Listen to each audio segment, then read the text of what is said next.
Two of the nation's most iconic and influential schools meet on the gridiron for the very first time. A combined 272 years of football tradition collide in Cambridge as the Harvard Crimson host the Howard Bison. Hi, everybody. Welcome to Harvard Stadium. Alongside Ben Altscher, I'm Alex Vispoli. In a moment, we'll be joined by our sideline reporter, Kevin Gale. Well, there's no understating it. This is a historic matchup, more than just a non-conference game.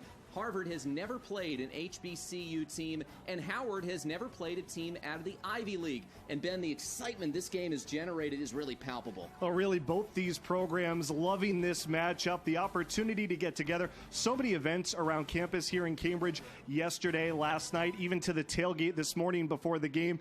And both programs really thrilled to be meeting up. There's so much that goes into this one. The Ivy League has its storied tradition. The historically black colleges and universities, their great tradition. Meeting on the football field today, it goes beyond so much more than just what we're going to see on the field. And speaking of which, we do have a game today. And as for Howard, they're trying to bounce back from a loss in their conference opener last week against Bethune-Cookman. And once again, they're going to turn to their true freshman quarterback, Quentin Williams. He really impressed in his debut. He was great in his first career start. 4 total touchdowns. He can do a little bit of both. He can throw the ball down the field, can also use his legs to cause problems for the defense, but he's going to be going up against an experienced Crimson defensive unit today. Meanwhile, the quarterback on the other side of the field has certainly had his share of ups and downs over the last few seasons, but there's no doubt that maybe last week was the coming out party for Harvard's Jake Smith. Oh, really? This whole year has been a great start for Jake Smith. The junior finally does not have a veteran quarterback kind of looking over his shoulder, waiting in the wings,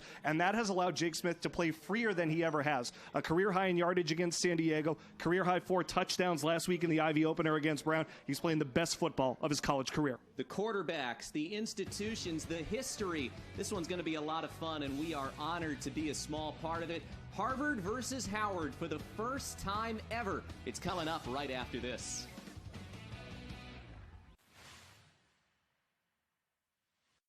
This experience, it is unrivaled.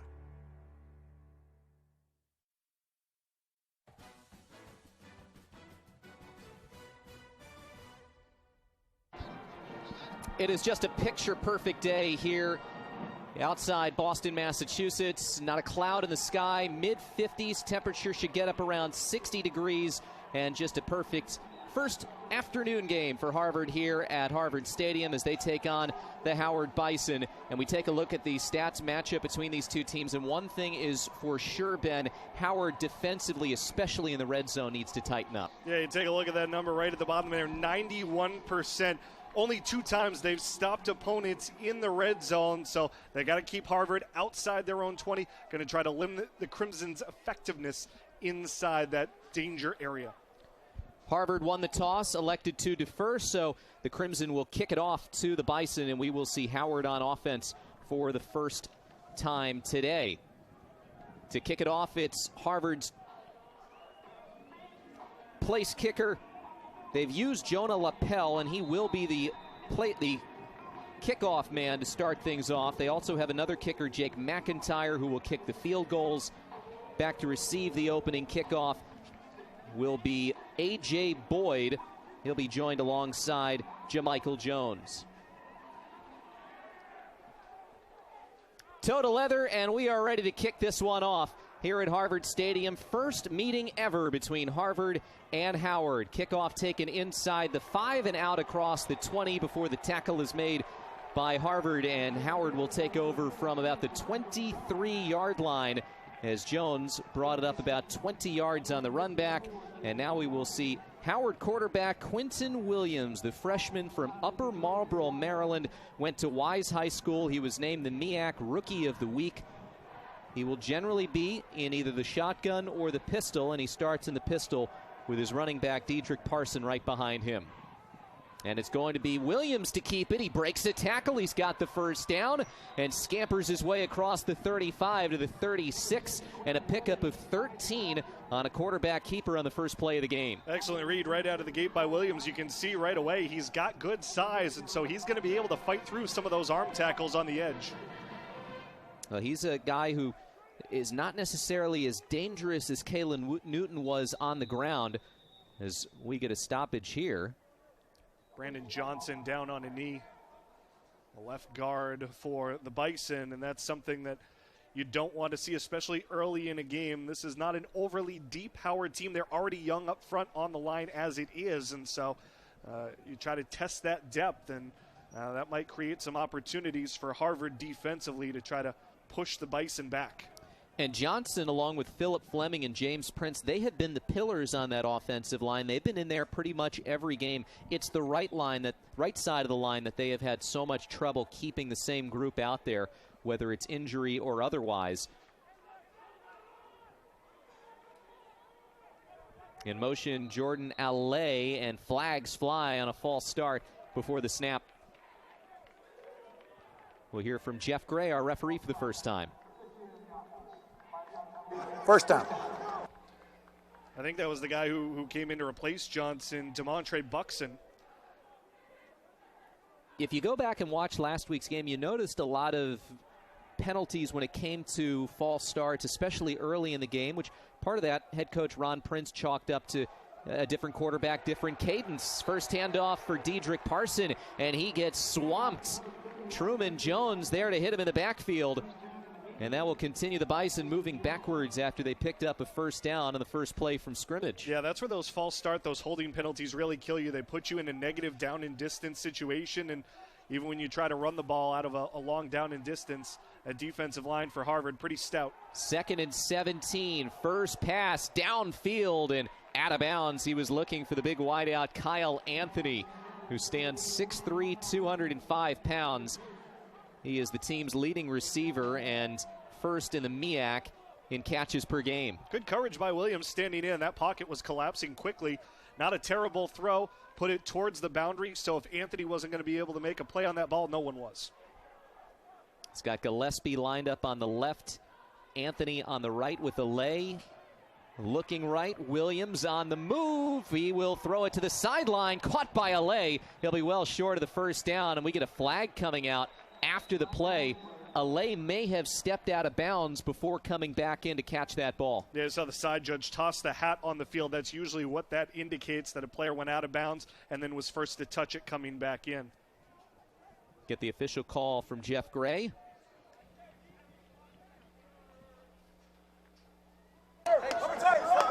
Illegal touch.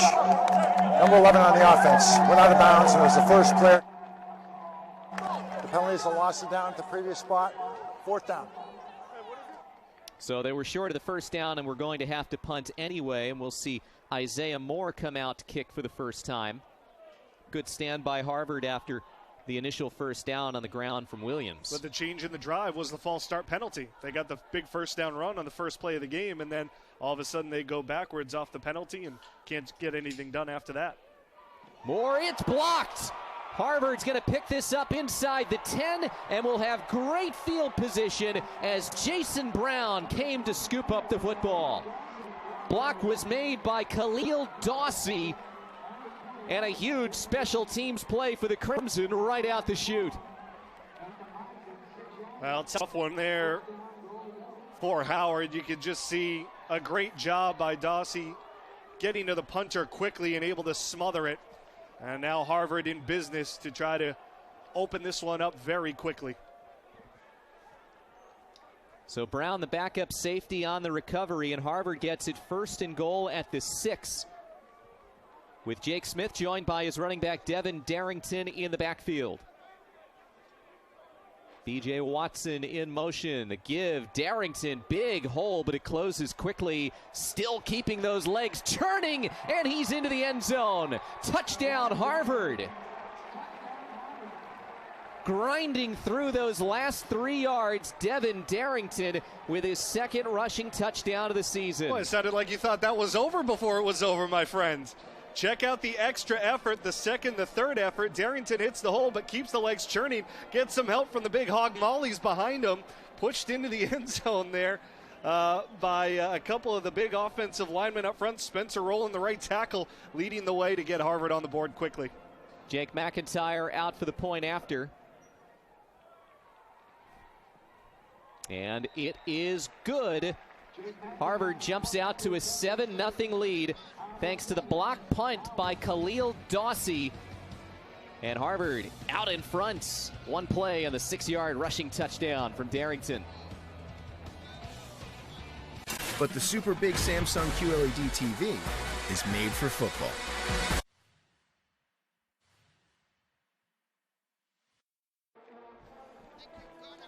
Harvard jumping out first thanks to the 6-yard touchdown run by Devin Darrington, who last week had a much better second week than he did his debut. Harvard was able to play from ahead, run the football, and use that two-headed monster they have with Darrington and Aiden Bourget. Yeah, Darrington stepping into a larger role this year and came up big in the Brown game last week. As you said, part of that two-headed attack, and always nice when you can get on the board quickly. Harvard only needing one offensive snap to take advantage after that blocked punt.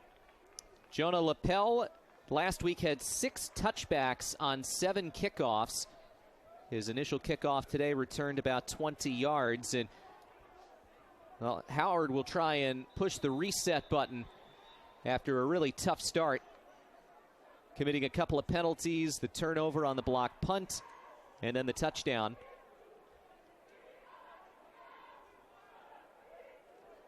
First ever meeting between these two schools.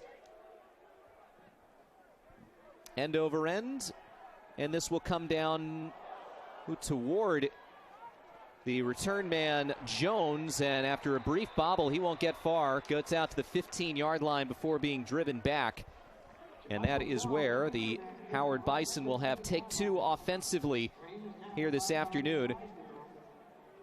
It's a team that only ranks 6th in the MEAC in terms of total yardage, 8th in yards per play, 6th in scoring, but they average 20 first downs a game, which is second. So they've been able to move the football. They played some really tough competition, notably Maryland in the season opener, and they played a very good Youngstown State team that's ranked. So they've challenged themselves out of conference, doing so again here today against Harvard. Parson over the left side and will only make it 2. Leaves for a 2nd and 8. And see, that's an area where I think Williams, as a first-year quarterback, can start to be a little bit more patient. Everyone's collapsing there for Harvard defensively. They're keen on Parson to take the ball in those run-pass options, and Williams would have had a lot more running room had he gotten to the outside. He has to, be willing to be a little bit selfish, and then sometimes that's tough for a first-year player. This time they send Parsons out to the left. Parson is a big factor in the passing game. Wanted to see if Harvard was in man or zone there. And the quarterback keeps it again, but runs right into his teammate on the left side. Goes down for a loss of close to 3. That'll make for a 3rd and long. Yeah, I think that was Mason Jordan, the tight end, trying to kick out there. And Williams was looking to get around the edge and just couldn't stay with it.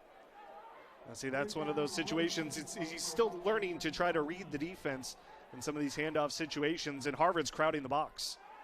Williams to pass, good protection, fires left side, catch made by Anthony, and he will be out to the 30-yard line for a Howard first down. Well, that's a really good throw there by Quentin Williams. Perfectly lofted in over the defender sitting in the shallow zone. You'll see it here as he releases the ball. It goes right over the outstretched hands of the Harvard defender and perfectly to Anthony, who ran a great out route there. Anthony, that's his 170th career reception. He's 14 shy of matching the school record. Williams on the run will squirt forward before Jordan Hill wrangles him up. Gainer of close to 3. Quentin Williams last week responsible for 4 touchdowns, 3 through the air, 1 on the ground. Might see a lot of this today, Williams having to escape a quickly collapsing pocket. They go quickly without a huddle. Williams stumbles and falls a yard shy of the line of scrimmage. And that will bring out the punting unit on 4th down. Excuse me, that's 3rd down here. Another passing situation. Got to try to buy Williams some time. 2 wideouts to the right with Alley and Anthony. Scrambling, Williams shoots it to Gillespie. He's going to be just shy of the first down marker. Damian Gillespie, a senior from Singapore. Pickup of 7 on 3rd and 8. We've got a Harvard player slow to get up. Looks like Jones. That's Truman Jones. No. Jacob Sykes little slow to get off the field, but Howard just a little short. Tackle made on the play by Harvard's Peter Graves. Again, I thought another good decision, a good throw by Williams, and if you're Gillespie, you got to try to fight for that extra half yard. I did, credit Harvard for the good tackle there. Second time that Moore has come out to punt. First one was blocked. Gets this one off. Return man Wesley Oxbury, the Harvard captain, makes the catch at the 27-yard line. And he'll go down at about the 34. Gainer of 6 or 7 yards on the run back, and the Harvard offense will have a much longer field to try and drive down than their first drive when they went in on one play from 6 yards out. Boy, Dossie almost got to that one again. Made contact with Moore after the fact, but close call again. That's something that Howard's going to want to address in the special teams game. Can't afford to give up blocked punts. They just dramatically change field position. The punt was a 39-yarder. Smith has Darrington to his left, 4 split wide. First pass of the game for Harvard, and it is nearly intercepted in and out of the hands of Kassan Dixon. He was looking for Jack Cook near the sideline. Well, we were singing the praises of Jake Smith in the pregame, but this is a tough call here. He is just locked in on Cook down that left side. You can see he's just staring him down, and that's an easy play for the defensive back. The safety, Dennard, coming over, but a great read to jump in front of that, and a ball that, frankly, should have been intercepted. Cook had to turn into the defensive back there. Handoff, Darrington up the middle past his right guard, Liam Shanahan. Works his way across the 40, just shy of the 41-yard line. That'll leave the Crimson with a third and a long 2. Darrington, a tough physical runner. Guy that has that mix of power and speed, and we saw the power with a little bit of help. Spencer Rolland helped him into the end zone with that push.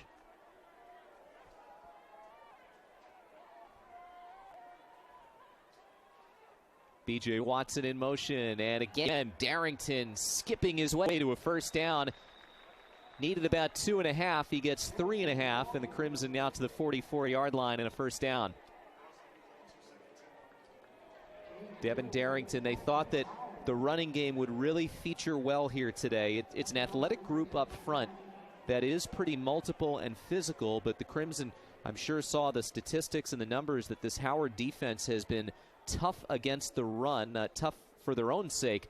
Teams averaging about 240 yards rushing per game against the Bison. Yeah, last week Bethune-Cookman put over 200 yards on the ground, and it's not so much that they can't stop the run. It's just you sort of have to be committed to continue running the football throughout the game.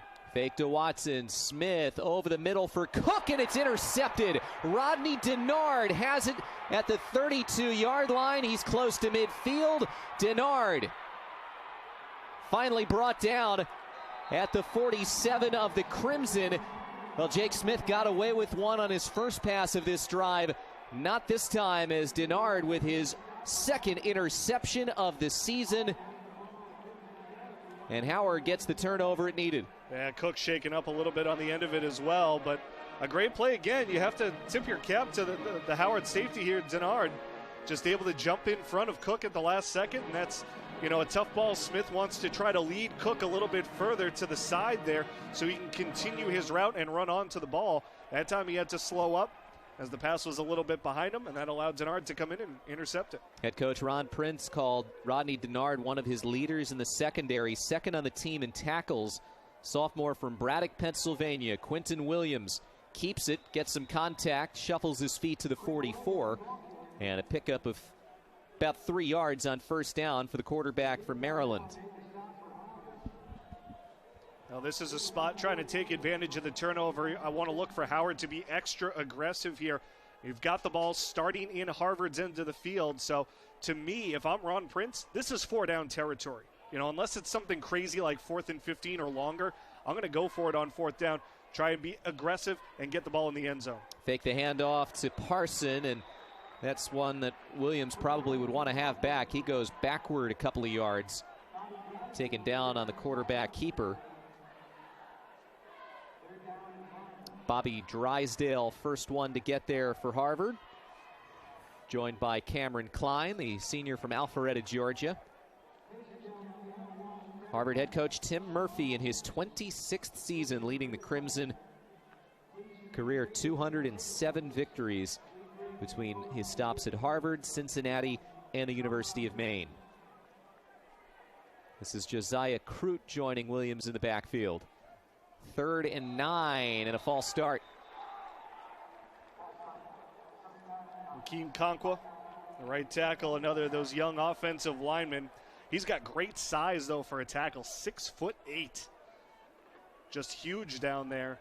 Can be great in the running game, but just trying to get a quick start against that Harvard pass rush, which has caused problems already. It's a line that has featured a lot of freshmen on it.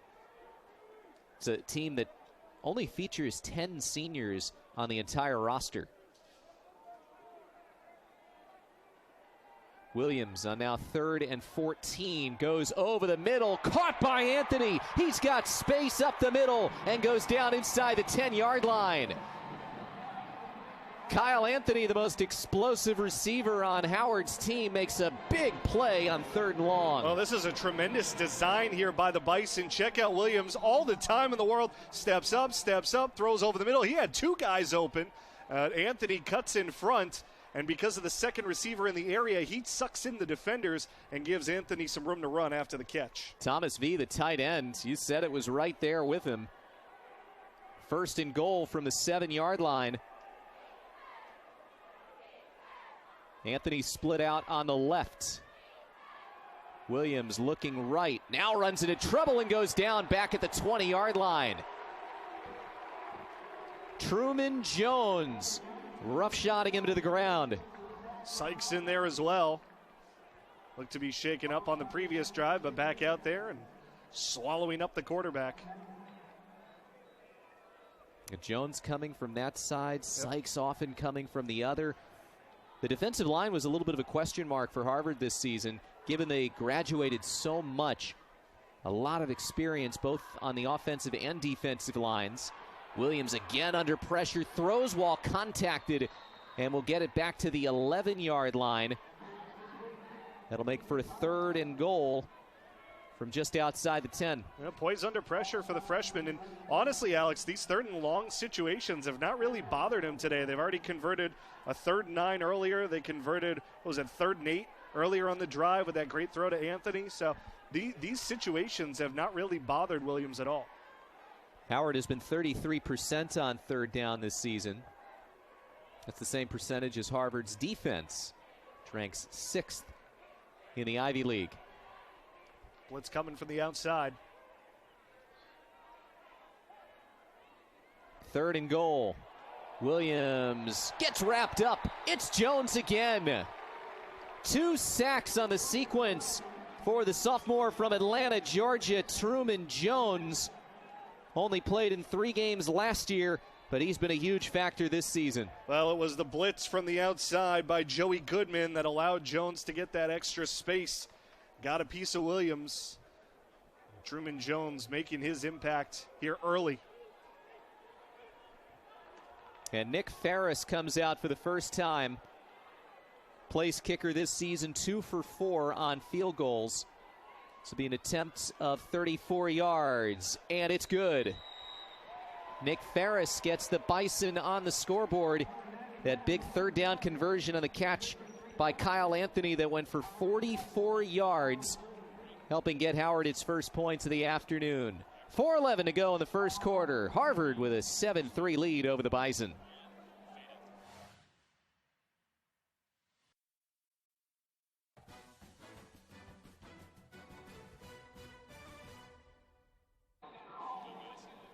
After the turnover, field goal from Howard, and you had some keys for Harvard here this afternoon. Well, absolutely. For the Crimson, you want to pound the rock. That means you want to be consistent running the football. The Bison gave up 5 yards per carry to Bethune-Cookman last week.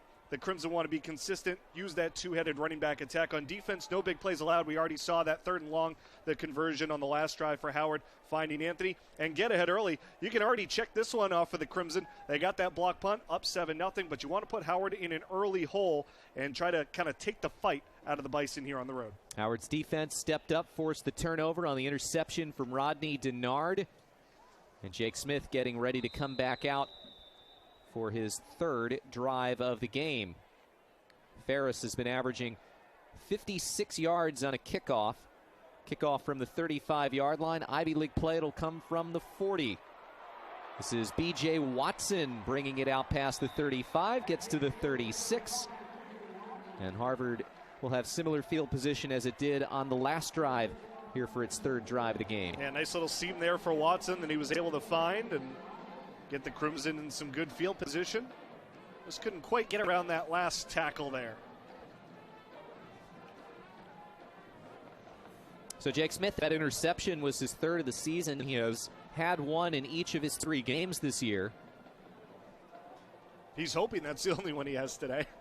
He threw an interception early last week against Brown, but then really settled down, had a great game afterward. Handoff, Darrington, and this is not going anywhere. It was actually Aiden Bourget, the second running back, a freshman from Franklinville, New Jersey. Does not get back to the line of scrimmage. In fact, loses a little bit more than a yard. A lot of movement that time for Harvard, but not a whole lot going on there on that play. Howard doing a good job just standing up in the box.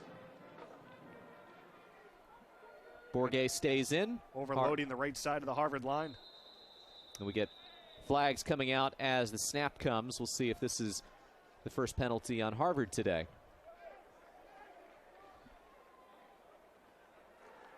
False start. Number 68 on the offense. 5-yard penalty. Second down. Saw 3 of the 4 guys on the defensive line jump to the left. I almost wonder if that threw things off for the Harvard offensive line. Maybe trying to think of a quick counter and someone just getting started early. 2nd and 16 now. Seen some long 2nd and 3rd downs on both sides here today. Bourget remains in the backfield. 4 wide receivers for Jake Smith, the junior from Ithaca, Michigan. It's going to go to the right side, trying to find his tight end Ryan Regan, and just overthrew him by a bit. Regan, a junior from Duxbury, Massachusetts, sets up for 3rd and 16. Howard's playing with fire a little bit here, going single high safety on defense, and they're inviting some of these long balls over the top. There you see B.J. Watson, and if Smith just plays the shorter throw, Watson's going to have an easy first down there on a catch and run. He's trying to go for the home run ball with Regan over the top. Howard trying to make another big stop here. It's a team that generally likes to play a lot of man-to-man. Smith tucks, thinks about running. He is going to scamper off. Jake Smith across the 40, and he'll be about 6 yards shy of the first down marker. Out of bounds at the 41-yard line, and that should lead to the Harvard punting unit. That's okay, though. That's a good decision by Jake Smith. He waited as long as he could. He had so much open field in front of him. He takes off and runs. Get as much as you can. It's 3rd and 16. Running the football probably not going to be the answer on a QB scramble to get the first down. So you get as much as you can, and you try and adjust field position and let your defense take over because they've been pretty good so far. Sean Macchio will be the punter here. One of 2 Harvard punters. A.J. Boyd back to receive the kick. And he's going to feel it on a bounce and immediately get drawn down. Cody Crest, Harvard's wide receiver, on punt coverage there to make the tackle. And the Bison will take over from their 12-yard line when we come back. 2:26 in the opening quarter. Crimson ahead 7-3.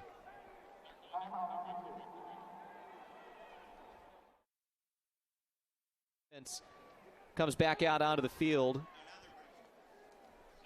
And we will, in fact, break. Harvard back on defense, up 7-3.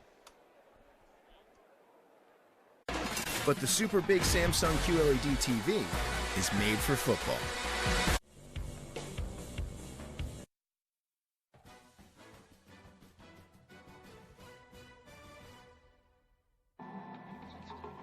Welcome back. Harvard head coach Tim Murphy said he expects Howard to go man-to-man on about 85% of its defensive snaps today. So his instructions to quarterback Jake Smith were pretty simple.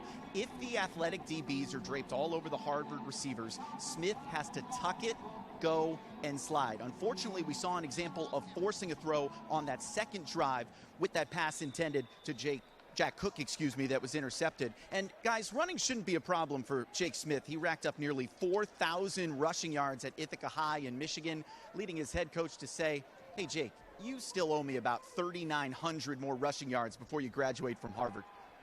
He hasn't run quite as much here with the Crimson. First play out of the timeout. It's Kyle Anthony again for a first down around the boundary, and he's out to the 33-yard line on a pickup of close to 18 yards. Might be at 100 yards before halftime at the rate Anthony's going right now. Again, another perfectly lofted ball from Quentin Williams over the head of a linebacker. Harvard trying to sit in a little bit of a shallow zone there. The linebackers, pretty good hands, and they're usually able to disrupt the passing game. But right now, Williams putting some good touch on those throws. 3 catches today for Anthony.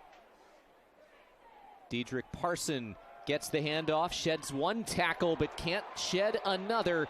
Here comes the linebacker, Joey Goodman, across to make the tackle. Goodman not going to be denied there. You can just see the defense doing a good job moving the line. There's 1, there's 2, there's 3, there's Goodman, and he says, you're done, my friend. The one thing that Ron Prince talked about with Dedrick Parson is his ability to keep his balance and his vision when he's contacted. He gets hit, but he's able to maintain his feet. He doesn't immediately crumple down to the ground, and that's certainly a great gift in addition to his outstanding speed for him. Yeah, it means it's probably going to take more than one guy to bring him down. A little pitch this time. Parson gets around 1, but he's tripped up on the play, and again, it's Goodman there to trip him up. Just a great job setting the edge by Harvard, and you have to think this was something that the Crimson defense looked at on tape, saw these stretch run plays from the Bison and said, it's simple. All you have to do, set the edge, force him back inside, and gang tackle, and make sure you get Parson down on the ground. That one might actually go down as a pass, the little flip forward there. Might hurt the passing numbers for Quentin Williams, who's got wide receivers spread 3 to the right. And now Parson rejoins him in the backfield. On 3rd and 17. They need to get out to the 43-yard line. Big hit from the blind side. Isaiah Wingfield, the corner blitz.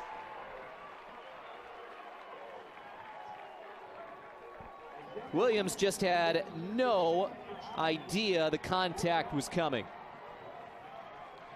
Well, check it out. Nobody up there, and so that allows Winfield to come in unblocked. And he drills Quentin Williams. Isaiah Wingfield, the junior from New Jersey, missed all of last year with an injury. That'll take us to the end of the first quarter. Harvard 7, Howard 3. First ever meeting between these two historic institutions. The Crimson about to get the ball back on a punt when we return to Harvard Stadium. Decision Day 2019 presented by AT&T. Tomorrow on ESPN.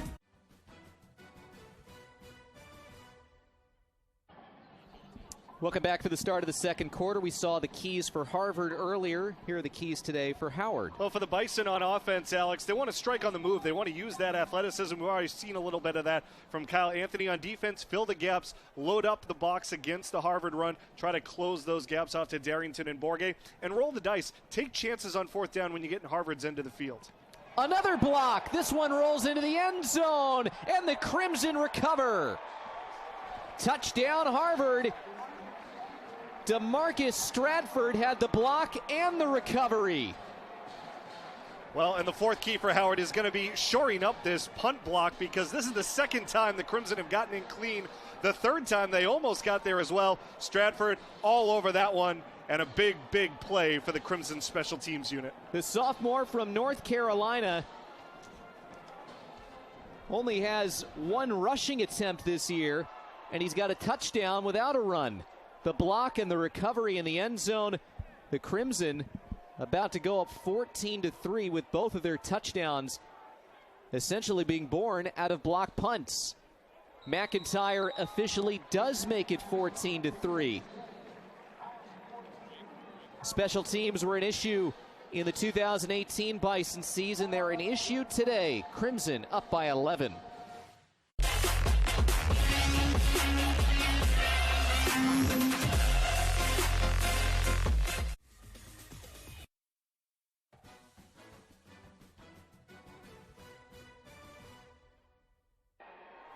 So far today, the best offense for Harvard has come from its special teams. Second time they've blocked a kick.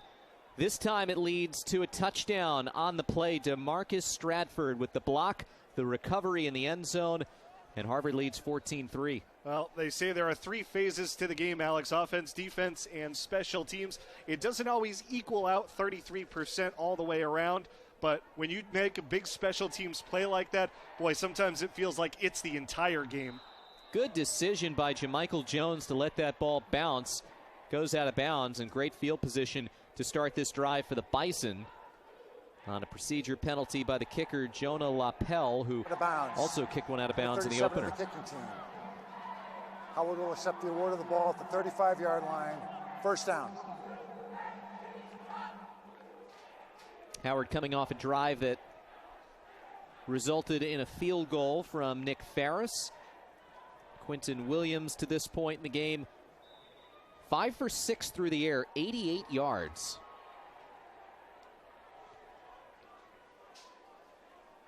So he has been on target with the passing game.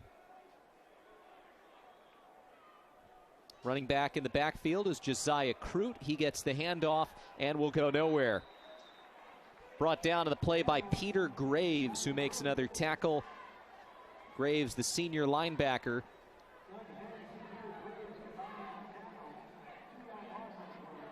Isaiah Wingfield also getting his shoe. You applaud Howard's efforts to sort of keep at it with the run game here, but they're just not getting anything against this Harvard defensive line. 13 rushes for negative 15 yards. A completion on the left side of the tight end, Michael Cornwell. Will make up some of that yardage, get out to the 39. Will leave for a 3rd down and 6 for the Bison offense. Yeah, good quick screen there. And now Howard trying to speed up the tempo a little bit while Harvard looks to change. Cornwell, a transfer from the University of Maryland. Flag comes out deep down the sideline. It's Anthony again, brought down at the 20-yard line. Another big play, Kyle Anthony.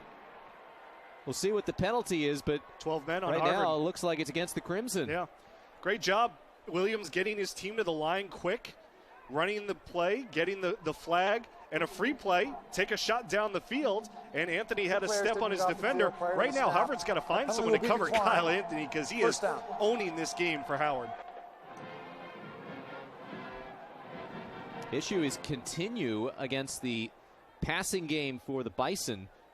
One thing we talked to the Harvard coaches, they thought with the loss of Kalen Newton, maybe not quite as athletic at the quarterback position, but Quinton Williams might be a better passer, even as a true freshman. Officials have to wait for the chains to move here, the far side. Out of the pistol, again to the air, right side, and a little bit too far. Coverage from Wesley Oxbury on the outside.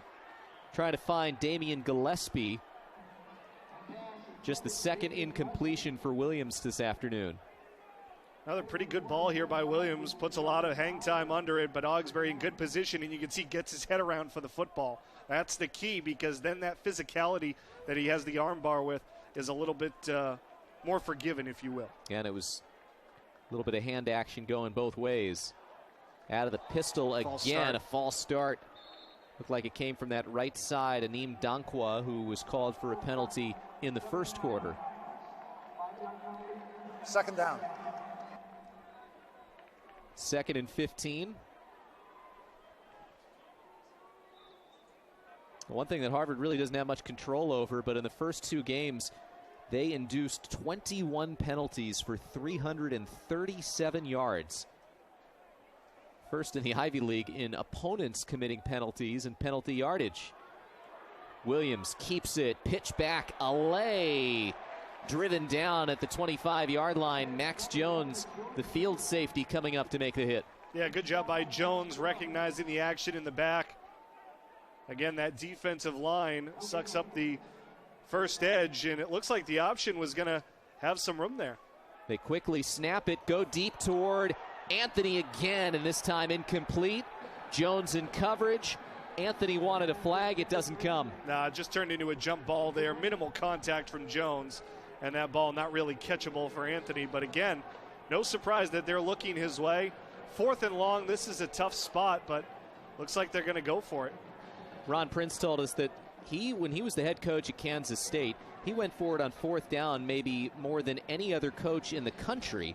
He just thinks that if you don't get it, you give the other team a long field to work with, and it's not any lack of confidence in his kicker.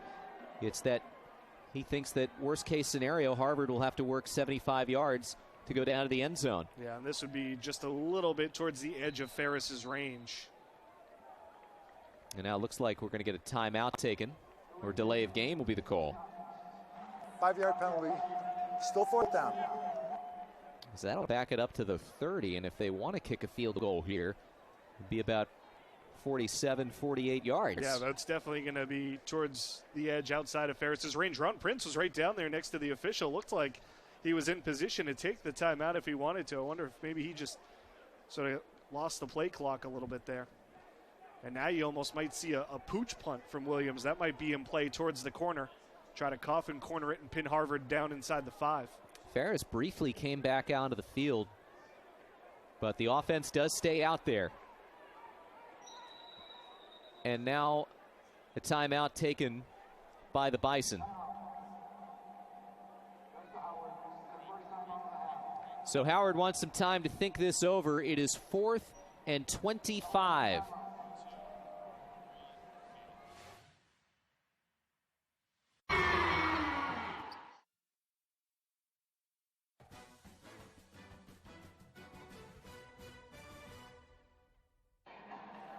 Howard began its MEAC play a week ago back at home, and spirited effort in the second half, just not enough to come back against Bethune-Cookman.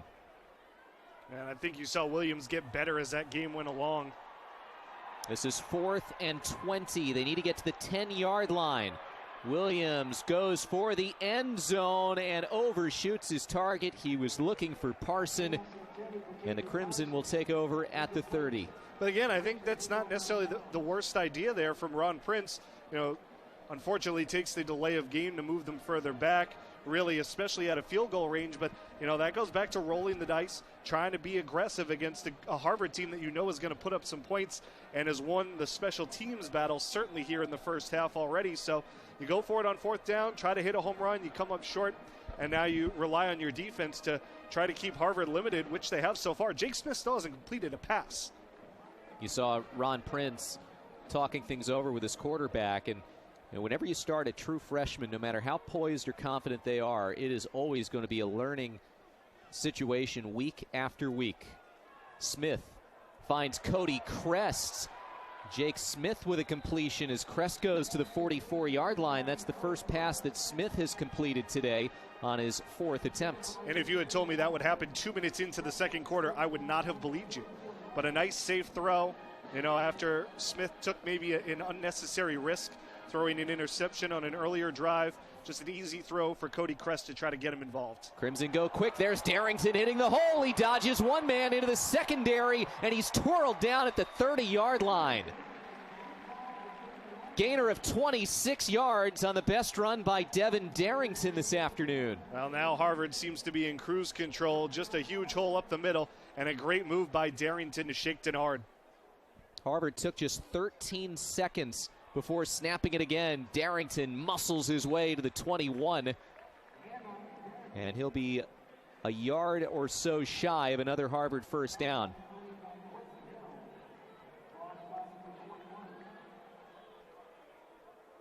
Crimson trying to wear out the defensive line here as a odd snap. Smith goes to the right side. Oh, he gets the catch to Stivers at the 1-yard line. Big tight end John Stivers. And there is a Bison shaken up on the play. Looks like that's Rodney Denard as he took some punishment from Stivers, his first catch of the season. Well, the punishment went both ways. You see Denard lay the big hit in here.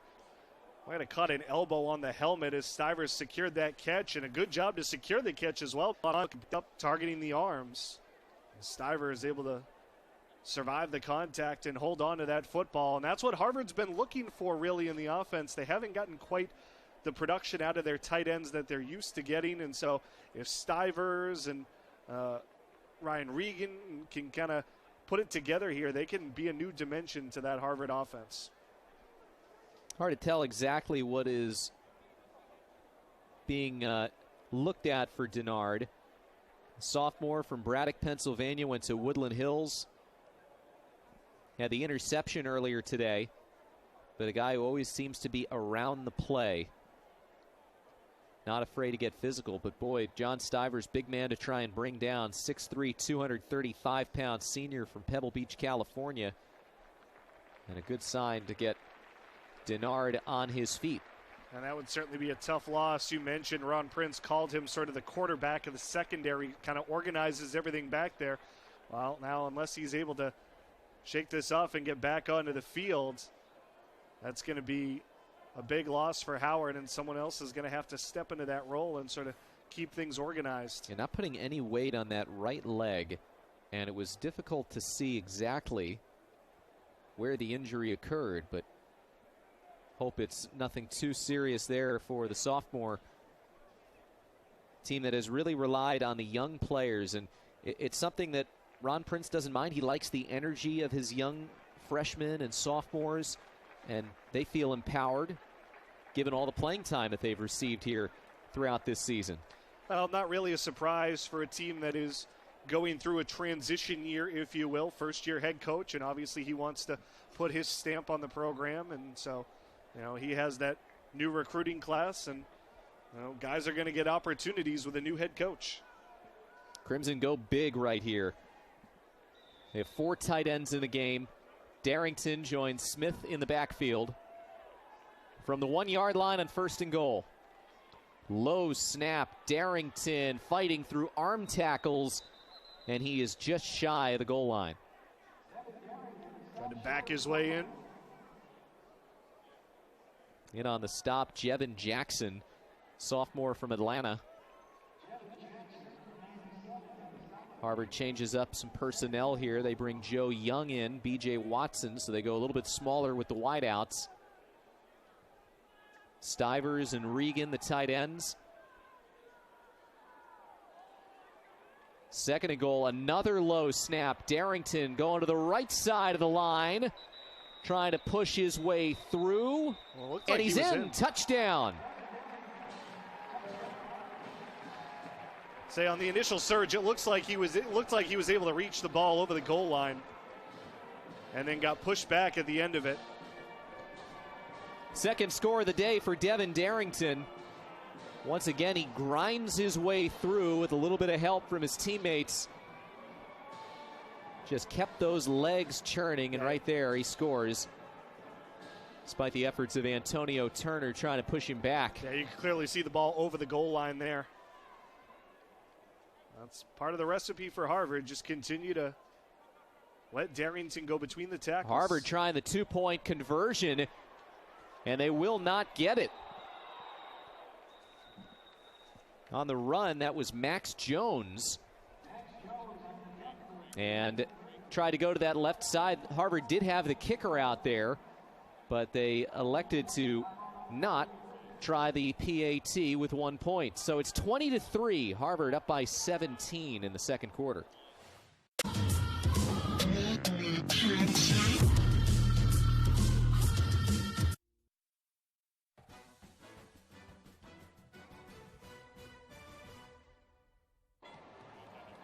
Welcome back. Howard head coach Ron Prince wasted no time recruiting his quarterback, Quentin Williams. Following his very first press conference as head coach at Howard, Prince made the 20-mile drive from D.C. to Upper Marlboro, Maryland, to sit down for a home visit with Williams. Right away, he loved the poise of Williams. He noticed that when the pocket broke down, he kept a passer's mentality. from Williams. Despite 3 sacks by Harvard, he's extended a handful of plays for 135 total passing yards so far in just his second collegiate start. Alex? He's definitely looked very poised, and he's made some plays with his feet in addition to his arm. And right now it's about getting that game experience, wouldn't you say, Ben? Absolutely. And to be honest, when we looked at the two quarterbacks prior to the game and said Jake Smith's playing some of the best football of his career, Quentin Williams still learning on the fly, he's been the better quarterback so far today. Hands it off to Dedrick Parson, and he will make his way up to the 28-yard line. 3-yard pickup after the fair catch was made by Jamichael Jones on the Harvard kickoff. Both of these teams like to go fast, like to go without a huddle.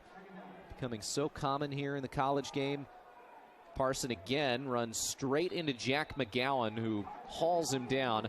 McGowan led the team in tackles against San Diego with 8. Junior from Canton, Massachusetts. That might have been the best run of the day for Parson. 3rd and 4. Need to get to the 35-yard line. Parson, he ran straight into the teeth of the defense.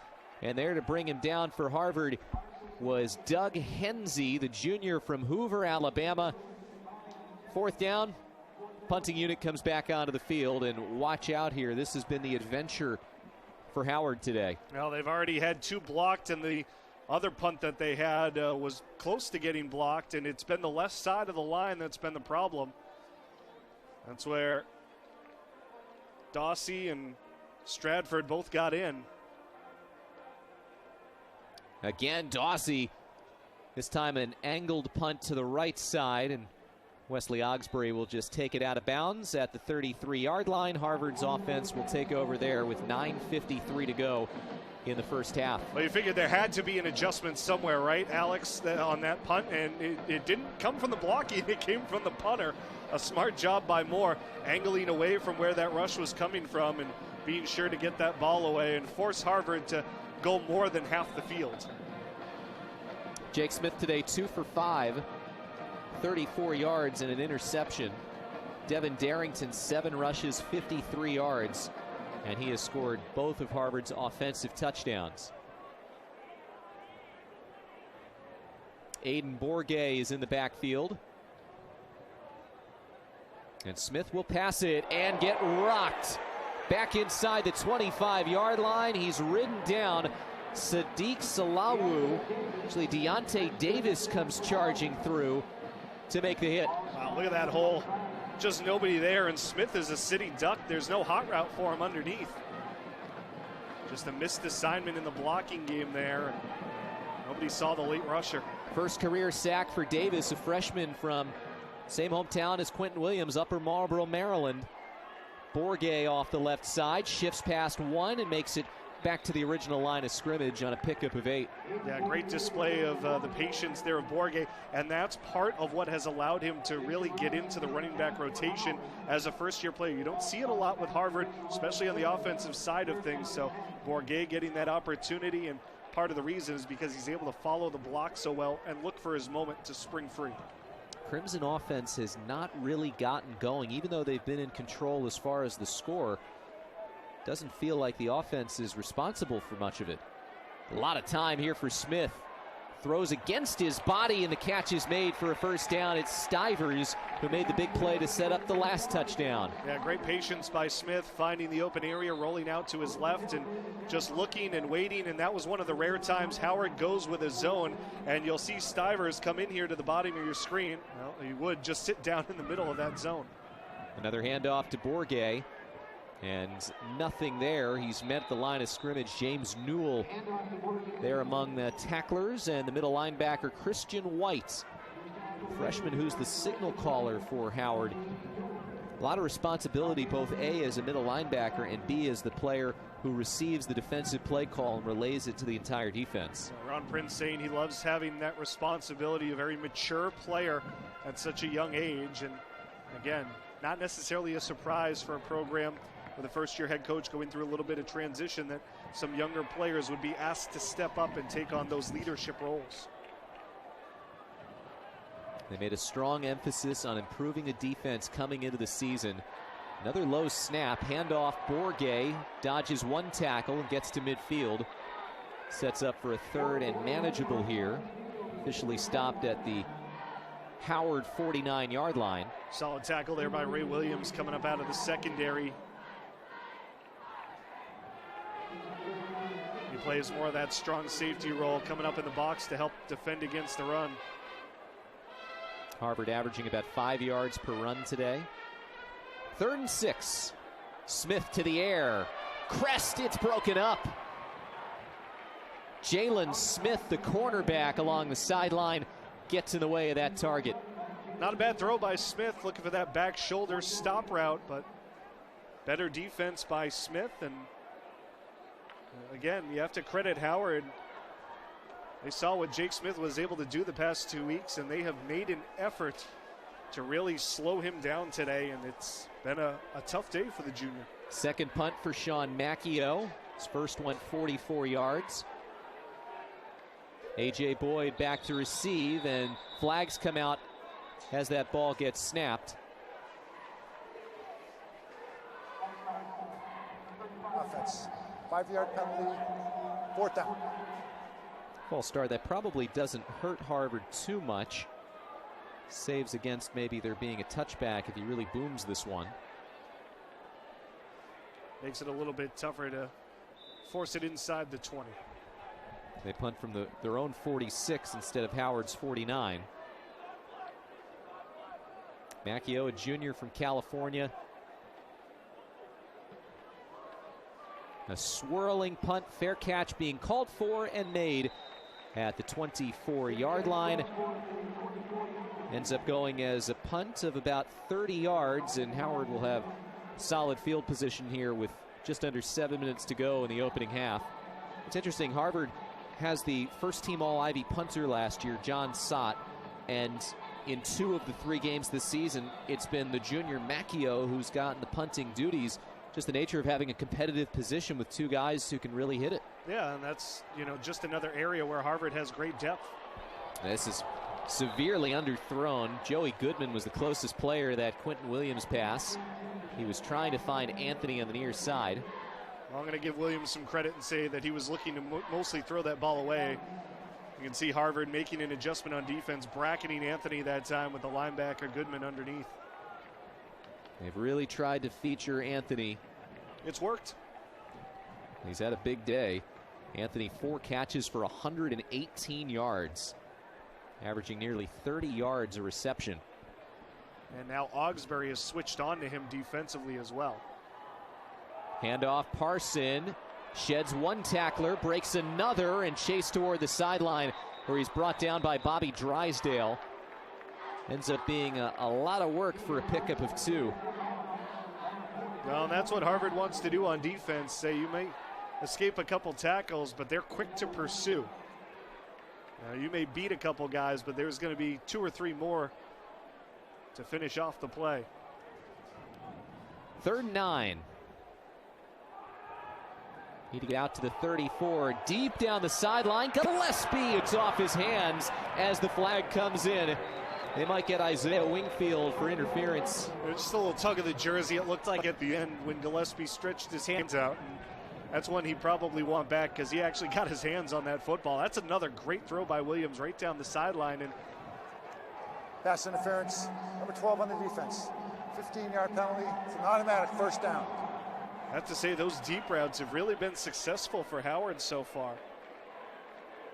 And that play, from Harvard's perspective, essentially becomes a turnover because it would have likely led to a punt instead. 15 yards, new set of downs from the 40-yard line.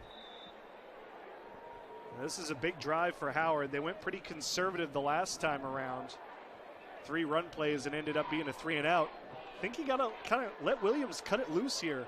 Let him throw the ball down the field. That's where the Bison have gotten their offense.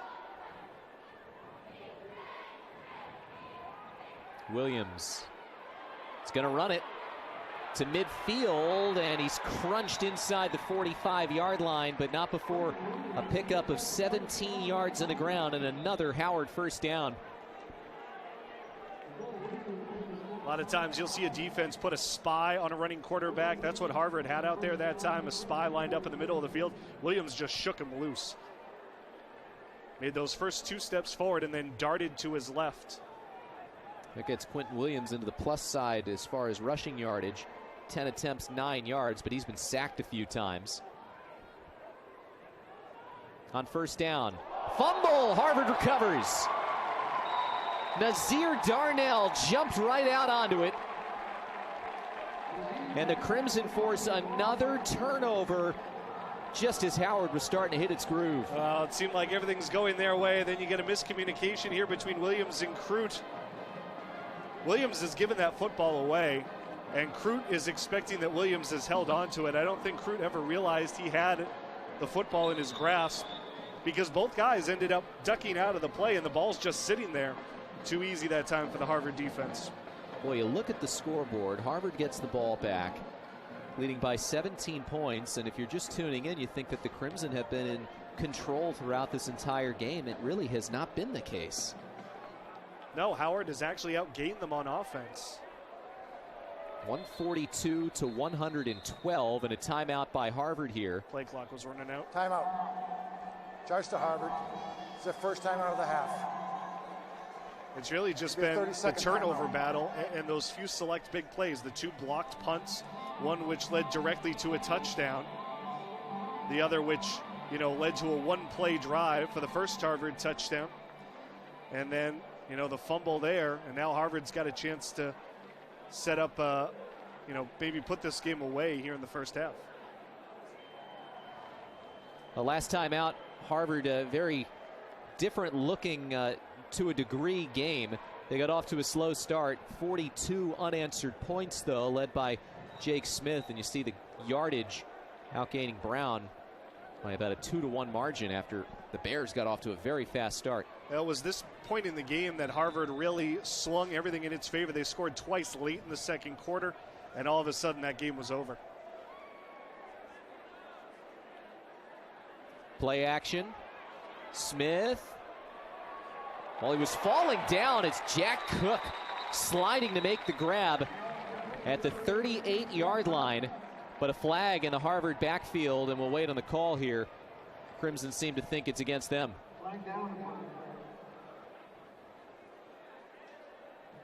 Good to see Jack Cook back out on the field, dinged up on an earlier drive.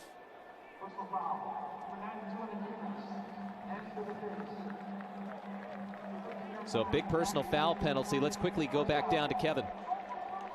Alex, I have an update on sophomore DB Rodney Denard, who made the biggest defensive play of this game for Howard. He's not available on this drive. He is heavily iced on his upper right leg. They just built some crutches for him. He was hanging his head, but getting some encouragement from one of his defensive teammates, Kevin Jackson, who was pounding on the back of his shoulder pads, trying to keep him positive as Howard tries to stay positive in this game. They could certainly use his presence right here as Harvard gives it to Darrington. Splits a couple of defenders inside the 20 to the 17-yard line, and a gain of 6 yards. Well, that's going to lead to Jason Robinson taking over Denard's spot, sort of as that single high safety in the back, trying to read what Jake Smith wants to do with the football, and that's a big loss for the Howard defense if Denard can't come back. Robinson, a redshirt sophomore from Sterling, Virginia. 2nd and 4. Darrington, right side. He's got the first down, but a flag pops out. It's maybe a hold on Ryan Regan. Maybe a face mask. Darrington looked like he got grabbed up around the helmet.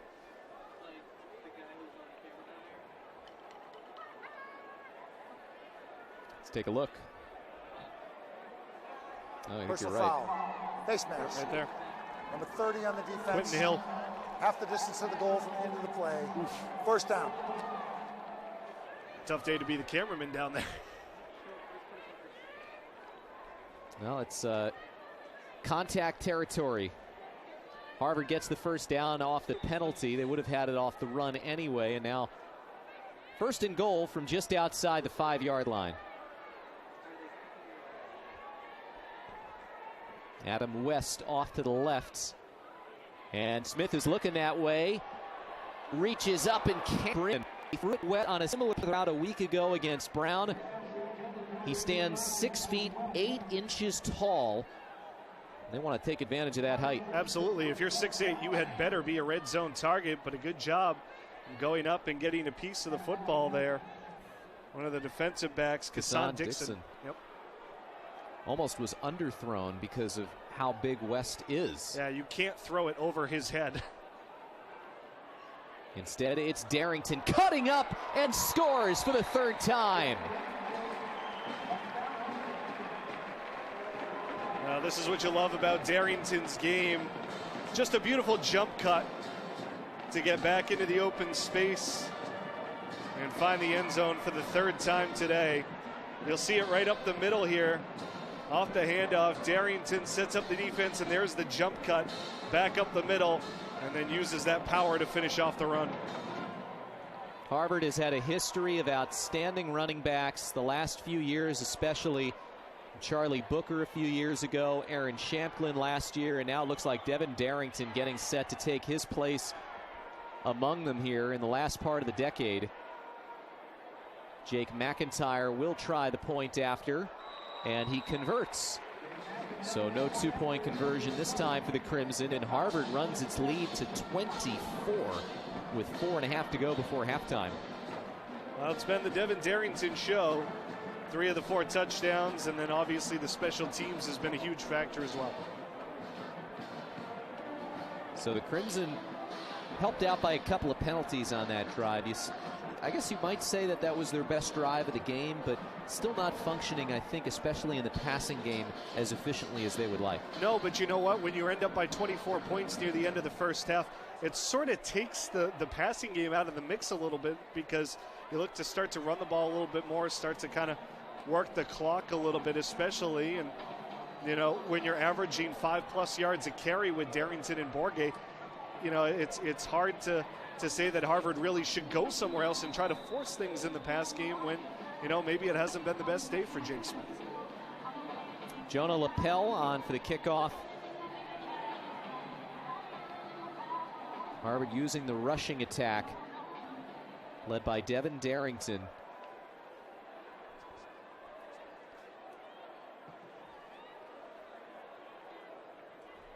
Fair catch being called for, and that will lead to possession at the 25-yard line here for the Howard Bison, who really need to finish a drive offensively. Harvard offensively, well, continuing a long stretch here. They have won 28 consecutive games when scoring 30 points, and they are only 3 points shy of that mark.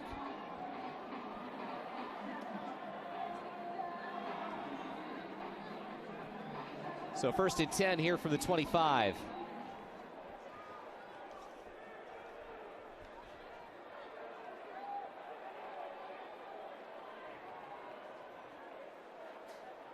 Quinton Williams looking to pass, and he gets swamped, trying to avoid the rush.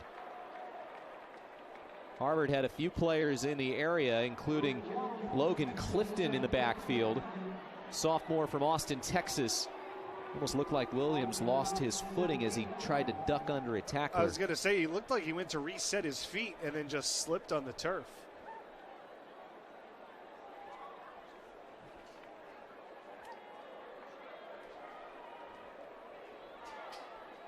So 2nd and 18 after the sack, a handoff, burrowing his way across the 20 to about the 21. That is Parson again.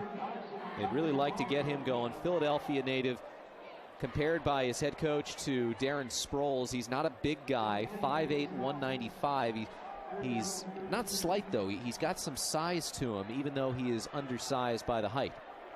I've seen him fight off a couple tackles today. Just hasn't quite been able to find the success he's used to having. Williams steps up but cannot get past the 20-yard line.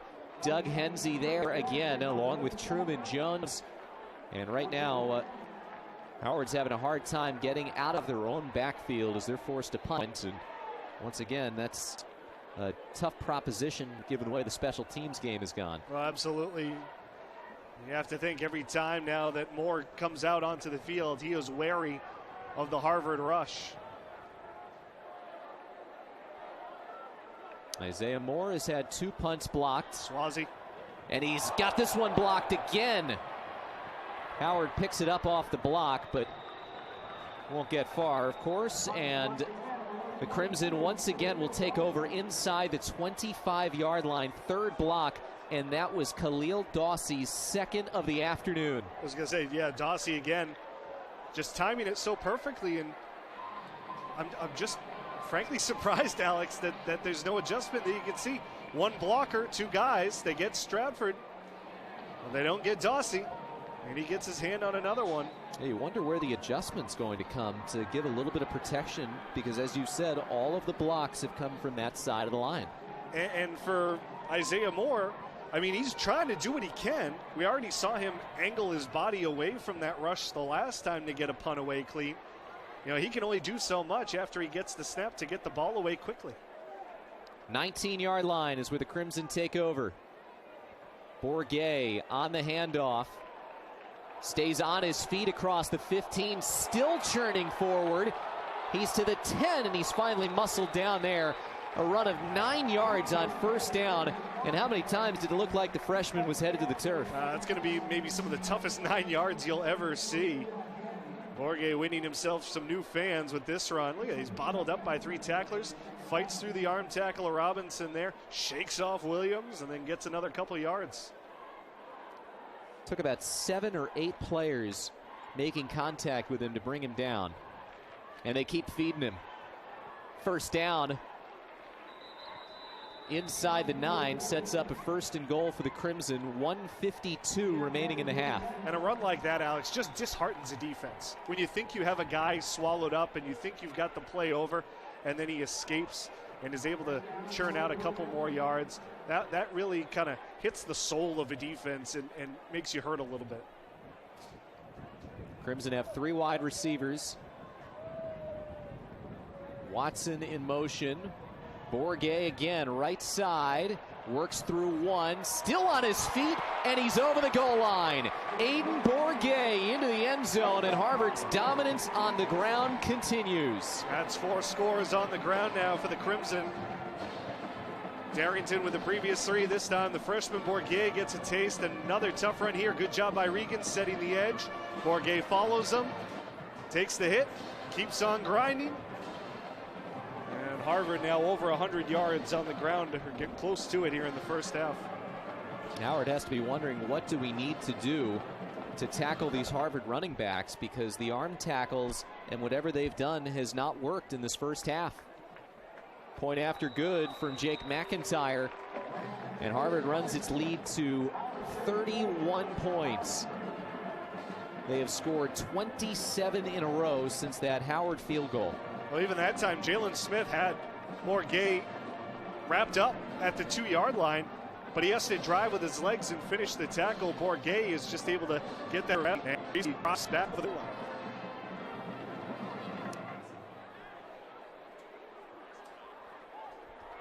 So Harvard really in control here, and generally at halftime, they don't give up big leads, or leads in general. It's been nearly 2 years since their last loss when leading at halftime.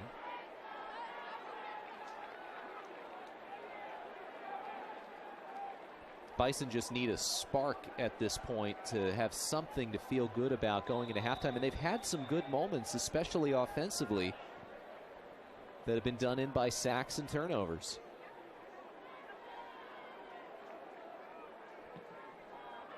End over end kick, sailing over the head of Jamichael Jones into the end zone.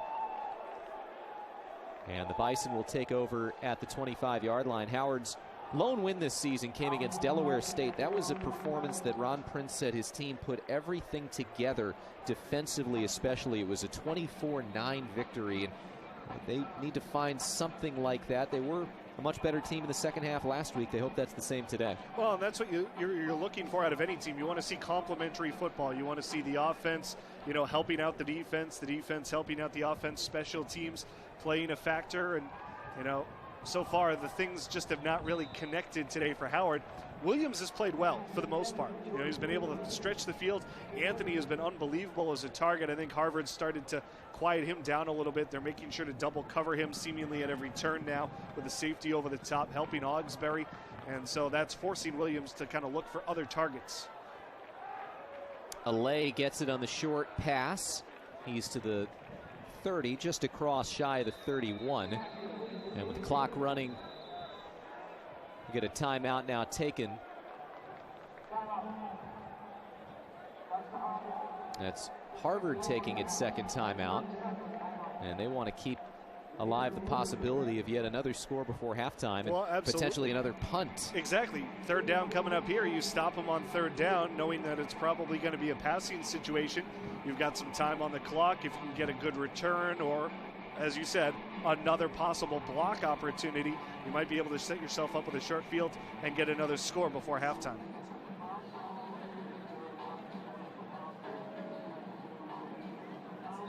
You see Tim Murphy looking out from his sideline. He's had a lot to like.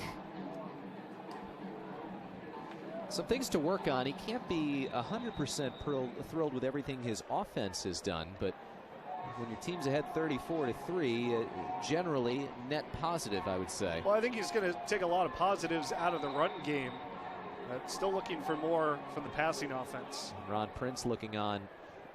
He's going to have a lot to go over. The 20-minute halftime might not be enough. Third down and 4. Harvard looking for a false start. No flag. Bobby Drysdale coming on the blitz. Quick hitter, incomplete. Jumping out, Jack McGowan. He read that little slant in the direction of Damian Gillespie. And Gillespie a little bit shaken up. Ron Prince, former head coach at Kansas State. 1-4 here in this stop with the Bison, but he has very well traveled. He spent some time recently as an offensive analyst at the University of Michigan under Jim Harbaugh, excuse me. He was with the Indianapolis Colts, Jacksonville Jaguars, so he has been all around both the pro game and the college game, a wealth of experience. Yeah, when we talked to him earlier this week, he highlighted obviously last year with the Wolverines and Jim Harbaugh, who was a good influence on him, and then in his time in the pro game, Jim Caldwell. And I can't think of two guys who might have more opposite coaching styles. Oh, this one nearly blocked. That was again Stratford. Augsbury picks it up inside his own 40, hurdles a man, and finally gets crunched at the 48-yard line. Pickup of 13 on the punt return, but nearly a fourth Harvard block. And they're spreading it around between Dawsey and Stratford. Well, those two guys have been dynamic. You just have to think. You talked about the 20-minute halftime maybe not being enough. One thing you can be sure that Ron Prince is going to go over is he's going to have a talk with the special teams unit and say, we have to get this fixed. We cannot allow, Harvard to, just get a free run at the punter every time out. Well, the special teams coordinator is also the defensive backs coach, so Mike Livingston has had a real boom or bust day. The DBs have been very good shutting down the Harvard wideouts, but special teams on the punt unit has been a disaster. Smith to pass, broken up, trying to find Ryan Regan. Ray Williams, the freshman from Detroit, there to knock it down. Yeah, Regan, a good athlete, but that one just clanging off the fingertips. Williams is playing with a cast over that right hand. He had 7 tackles last week, so still effective despite not having all his digits. Smith today 4 for 10 through the air. 67 yards and a pick. Darrington bounces to the outside. He's got a lot of room in front. Inside the 35 and delivers a punishing hit inside the 30. He's brought down, but a huge bump to Dion Harry, who took the punishment. I was going to say, under a minute to go in the half, normally you look to run out of bounds. Devin Darrington says, I got a first down. I know the clock's stopping. Let me finish this run with a little punishment. A flag, though, behind the play, and it looks like this is going to go against Harvard based on the body language. I don't know if maybe there was a hold down the field somewhere. Flag is at the 44 of Howard. There is no foul on the play. First down.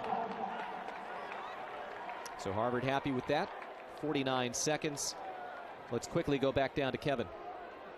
Alex, the pads are popping down here. The last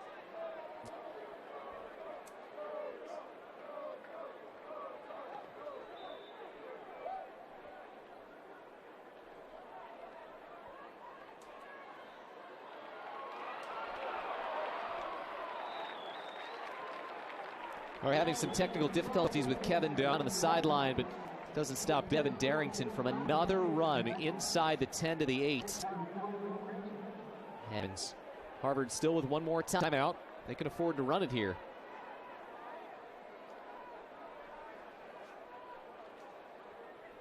To the air, Watson has blocking. B.J. Watson, touchdown. Flags come out after the play. Watson, a Baltimore native, against a school not far from home, is into the end zone. Will wait on the flags. But a well-designed and well-executed play here for the Crimson. Just a pet play in the Harvard offense. That wide receiver screen, great blocking on the outside. Regan plowing over Williams, paving the way for Watson to finish off another Harvard drive. Personal foul, unnecessary roughness. Number 22 on the defense. That 15-yard penalty will be enforced on the kickoff. The result of the play is a touchdown. Kassan Dixon, the other cornerback on the opposite side of the field, was called for the penalty. He was locked up with Cody Crest, and meanwhile there is an injured Bison player down in the field in the back of the end zone, so we will wait on that before the PAT. See it down in the bottom left corner of your screen. That's a tough spot. Leads you to believe it might be another defensive back. And again, Howard can ill afford to have guys shaking up. That's Robinson. That's the guy who's filling in for Denard. Didn't see what it was, but the depth being tested there on that back end with the starting safety out and now the fill-in safety. Although good to see him walking off under his own power here, unlike Denard, who was not putting any weight on his right foot. Yeah, I have to hope that the halftime break will be enough for Robinson to maybe shake it off here and come back out for the second half. That was an 8-yard touchdown pass to B.J. Watson. Now has a touchdown in each of the last 2 games. Had a rushing touchdown last year. He came to Harvard as a running back, playing that position mostly when he was at Calvert Hall College High School, but has been used as a slot guy and a player that they often will give it to on an end around or a jet sweep. Yeah, just in terms of pure athleticism, might be the most explosive player that Harvard can utilize on the offensive end, and so they look to get him sort of a variety of different touches. McIntyre stays perfect on the extra points. Harvard 41-3 the lead over Howard. Now makes it 34 straight points for the Crimson. At one point it was 7-3, and it looked like Howard was really in control, but in the turnovers, and now Harvard offensively, especially with the run game, is really starting to make some noise. Well, they're really, taking over, averaging almost 7 yards per carry.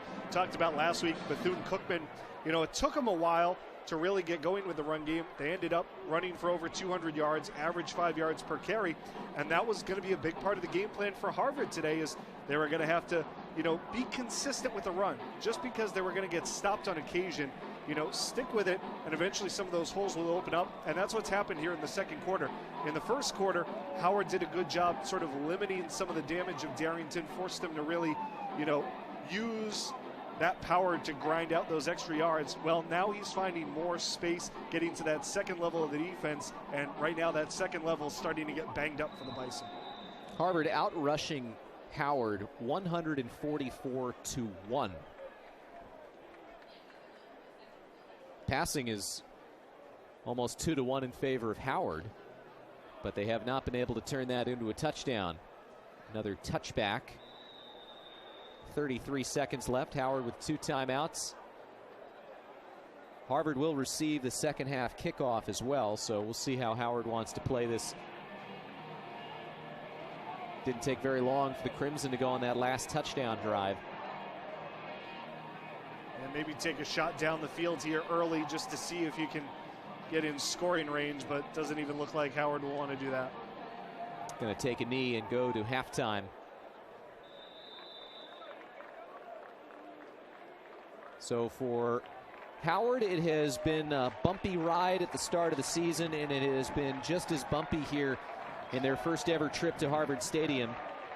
Some flashes, but key mistakes, allowing the Crimson to jump way in front by a 38-point margin. Tell you what, getting some good support though. Bison getting a round of applause from, their great supporting group that has come up from the DC area as they head off the field. It has been one-sided after the first 30 minutes of football at Harvard Stadium. The Crimson, they've scored 34 straight points and lead 41-3 at halftime.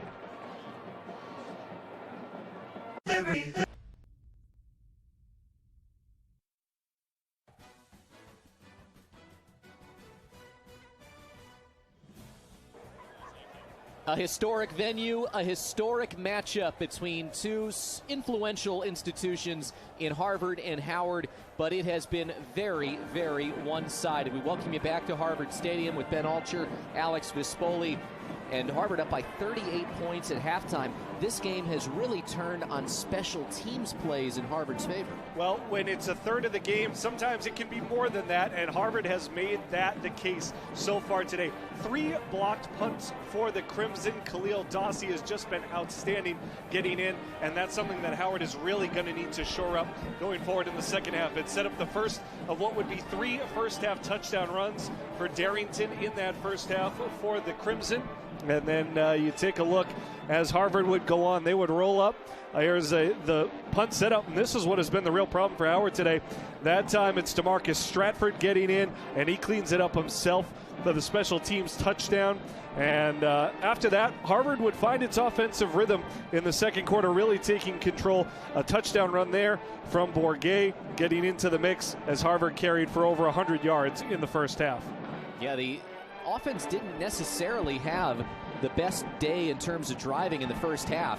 We got great field position, able to take advantage of the block punts to score 6 touchdowns in the opening half.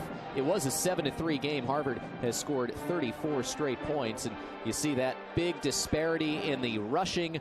Harvard 144, Howard nothing, despite the Bison having the ball for 7 more minutes than Harvard. Yeah, and Quentin Williams has been great throwing the ball down the field as well. We'll go back down to our sideline reporter, Kevin Gale, with an update. Alex, Howard's man-to-man defense and athletic DBs are holding Harvard receivers in check, but the Crimson own a 141-0 lead in rushing yards. Ron Prince just told me his defense needs to find a balance without overloading the box to stop the run. On the other side, the Harvard defense just ran out of the tunnel screaming, "Zero's not enough. Let's get it back to negative rushing yards." Alex? Well, they have certainly bottled up the rushing attack that traditionally has been led by Dedrick Parson, but he just has not been able to get it going today so far for the Bison. In the first half, Parson limited to just 5 yards on 9 attempts. His longest rush has been for 5 yards today. Harvard's done a good job penetrating, getting into the backfield, and to make matters worse here for the Bison, they will have to kick it off to the Harvard offense. And you can be sure that Darrington and Bourget are going to go back after it as well. Nick Ferris to kick it off, and it's a squibber. Crimson will pick it up and fall on it back at the 23-yard line. Diving onto it, Kyle Klink, the sophomore from Middletown, Maryland. And the Crimson will take over from just inside their 25-yard line. And Jake Smith, I'm sure the offense would like to get him going because he had really an up and down first half. Yeah, really a tough start for Smith. Should have thrown an interception on the first play of the game. You know, credit Cook for getting in the way and breaking it up, but then later on would throw an interception to start off his day. Took until 2 minutes into the second quarter before he even had his first complete pass. So right now I think you're looking for Jake Smith to find some comfortable throws within the offense. Look for a few of those wide receiver screens, maybe some quick tosses into the backfield to sort of help him get into a rhythm. Smith to pass on the first play, looking for Regan. He makes the grab in traffic at the 45-yard line. Well, that's going to give him a healthy dose of confidence there. Regan, surrounded by 3 defenders, able to come down with that ball. Such a great athlete. I remember seeing him in high school as a basketball player, a power forward, just owning the floor. And this is like a power forward going up for a rebound there, just taking it away from the 2 defensive backs. Regan from Duxbury, Massachusetts. Caught a touchdown last week. This was his first catch of the day today. It's a guy that, when healthy, his coaches say he's as gifted as those tight ends that Harvard has sent to the NFL. This time they look to the left side, and Adam Shepard makes the catch, squirts free from a man, and picks up another Harvard first down at the Howard 38-yard line. Boy, Shepard with a nifty little move here, showing some nimble feet from the big fella. If he's able to kind of escape that ankle tackle, he might have been off to the races. Shepard's dad, Michael, played at the University of Arkansas in the old SWAC, Southwest Athletic Conference. One of 5 tight ends that the Crimson will feature today. This is the 3rd running back, Daniel Abraham, and he drives the ball inside the 35 down to the 32-yard line. Good pickup of about 5.5 yards on first down on Abraham's first carry of the day. And we should probably sing the praises of this offensive line, too, for Harvard. They've done a good job opening up holes for Darrington, for Borgay, and now for Abraham. And, you know, as a running back, when all you have to do is follow the offensive lineman, that makes your job a lot easier. Harvard has 2 split to the right side. They fake the handoff. Smith going for James Batch, and he just misses him. Overthrows his target, the junior from Merritt Island, Florida. Caught a touchdown against Holy Cross last year in a dramatic win for the Crimson. Caught 3 balls last week against Brown. And how about Harvard in back-to-back weeks? They scored 42 in the entire 60 minutes against Brown, although they did most of that in the final 32, 33 minutes of that game. And here in the first half today, they score 41. So you take a look at their last 63 or so minutes of football, and they've put up 83 points. Handoff comes Stratford on the end around. He's got room in front, running toward the end zone. Breaks a tackle and is in. 33 yards to Marcus Stratford, his first touchdown in his Harvard career. Second today. Had that block his punt first earlier. Touchdown run. First touchdown run, right. Good block from Abraham on the outside, and is able to turn the corner. That finishing speed. DeMarcus Stratford, he had the special teams touchdown earlier today, and now the touchdown run of 33 yards, and the Crimson made that drive look easy on the ground. And those adjustments still need to be made by the defensive group for the Bison. Point after is perfect once again for McIntyre, and Harvard comes out the way they finished up the first half. Another touchdown drive with a lot of the damage being done on the ground. A 45-point lead for the Crimson just past halftime. Critical resource for student athletes.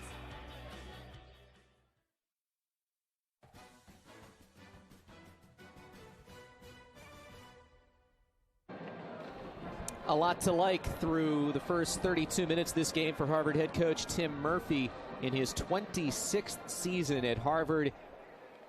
Every player that Tim Murphy has recruited here to Harvard has been able to graduate with an Ivy championship ring over the course of Murphy's tenure, with the exception of this current group. His touchback will give the ball at the 25-yard line to Howard. So the obvious goal for the Crimson is to try and keep that streak alive, win an Ivy title for the first time in the last 4 years, and make sure that tradition continues. Well, so far so good. They got their Ivy opening win over Brown last week, and they'll have another test here next week against Cornell. It's a favorable start to the Ivy League schedule for Harvard. 2 home games and winnable games against both the Bears and the Big Red. That's what the Crimson certainly thought last year going out to Ithaca, and they blew a 10-point lead in the third quarter, lost to the Big Red, so that will be on the minds of the Harvard players and coaches next week. First offensive possession of the second half for the Bison, limited to 3 points in the first half. And Quentin Williams will hand it off left side, going nowhere is Dedrick Parson. who has not been able to get going. He's a guy with great speed, Ben, but he has not been able to find the space. That defensive line and the linebackers have closed those gaps very quickly on him. Yeah, it's just it's a veteran defensive line, even though most of them haven't seen a ton of playing time. Harvard obviously graduating a lot of players from that defensive line last year, but they're still experienced within the program. And you've got a lot of freshmen on the offensive line for Howard, and they're just losing the battle to a more experienced group. And I understand trying to stay balanced on offense, but at this stage, you're just looking for something to build you forward going into next week. And for me, I would let Williams go a little bit here. The same play resulted in no yards. 3rd and 10. Williams under pressure, plowed under.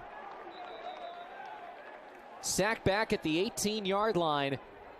Anthony Nelson, the sophomore from Tampa, gets in there to make the play. Now that's the counter to what I'm talking about. You want to let it be open and let Williams try to throw a little bit, but this is the risk of doing that. When you start to open things up, this is where you give up opportunities to the defensive line, and they've been great rushing the passer all day, even despite Williams' escapability. Chris Smith helping provide that pressure from the defensive tackle position. Harvard blocked 3 punts in the first half. Isaiah Moore gets it away cleanly this time. And Wesley Ogsbury immediately swamped at the 42-yard line. The Crimson will take over there. A.J. Boyd got him. Ends up going down as a punt of 41 yards. No return on the play there from Ogsbury. And here comes the Harvard offense. The running game, it hasn't mattered this season, really, the last couple of games, whether it's been Darrington, Bourget, Daniel Abraham. In that last drive, he was the featured running back. Of course, DeMarcus Stratford scored the touchdown, and he's the one in there to start this drive to the right of Jake Smith. He gets the ball, had a big hole to hit, and he will go all the way to the house. 59 yards, DeMarcus Stratford. A 3 TD day for the sophomore.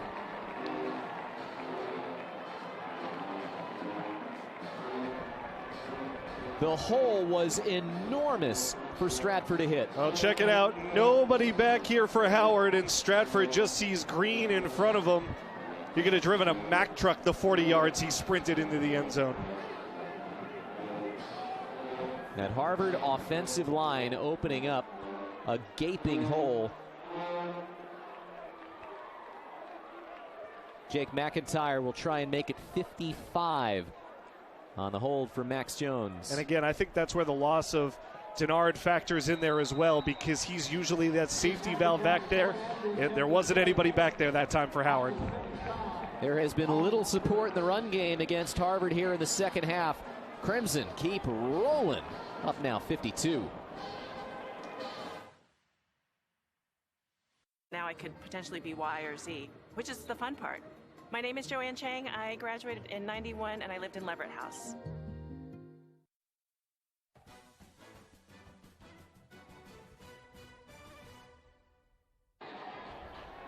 Crimson playing out of conference this week, but you take a look at the competitive nature atop the Ivy League preseason media poll. 4 teams getting first place votes, and for the first time in a while, Harvard not predicted to finish in that top 3. Although we'll see if that plays out the way the season is kind of progressing a little bit unexpectedly across the circuit. Well, it seems like there's always a surprise or two. I mean, a couple of years ago, Dartmouth kind of came out of nowhere. A lot of people like Columbia sort of as a dark horse team, kind of making moves in the Ivy League. And ultimately, when you have these teams who are so familiar with one another in the Ivy League, there's counters to counter moves, especially with a lot of veteran coaches around the league as well. So, you know, it's always unpredictable in terms of who's going to emerge up top, and there's going to be a boatload of close games, and inevitably it's going to come down to the final 2 weekends of the regular season. For Howard, there is a little bit of familiarity with the Ivy League just simply from head coach Ron Prince. He coached in the Ivy League for 3 years as an assistant with Cornell in the late 90s.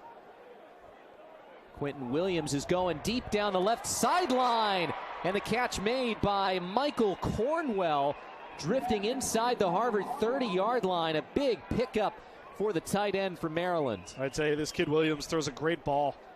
A few times now we've seen him just loft it down the sideline, and it's either been directly on target or it's been in a position where only his player will be able to make a play on the ball. You know, if he doesn't feel like that the throw is there, he'll lead his guy towards the out of bounds and make a safe throw, if not a quality throw. That one goes for 50 yards on the first play of the drive. Parson in the backfield, and now Anthony lost his balance. That's tough. First down. You could just see him sort of leaning forward in the blocks like a sprinter and just lost his edge and put his hand down on the turf, and that's all it takes to draw the flag. Quinton Williams with that 50-yard pass now is 191 yards throwing the football, 9 of 16 through the air. Still, as a team, Howard has -7 yards rushing. And now Howard timeout, as Ron Prince didn't like the way that was setting up. Obviously, they're having a hard time getting everybody on the same page after the penalty. And an early timeout used by the former Kansas State Wildcats coach. He knows this is an opportunity for his team to get in the end zone after that big play to start the drive, and so you want to be able to take advantage of it. Make sure your freshman quarterback is on the right page and make sure everybody is on the right footing in terms of what the call should be and how to try to crack through this tough Harvard defense. Ron Prince has a lot of great memories from his time at Cornell and so much respect for the Harvard program. He said that one of his best memories ever as a coach was a thrilling comeback victory where his team was trailing 28-0 against Harvard. They came back to win by 1 point. It was a huge comeback, and he felt like kids in the Ivy League, they just played a little bit harder, especially in those Ivy League games against another Ivy League opponent.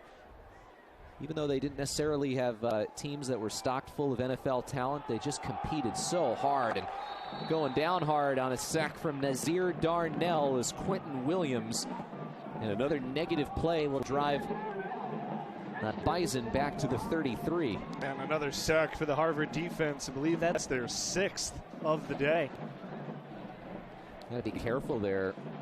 Back of Williams' head snapped against a body there.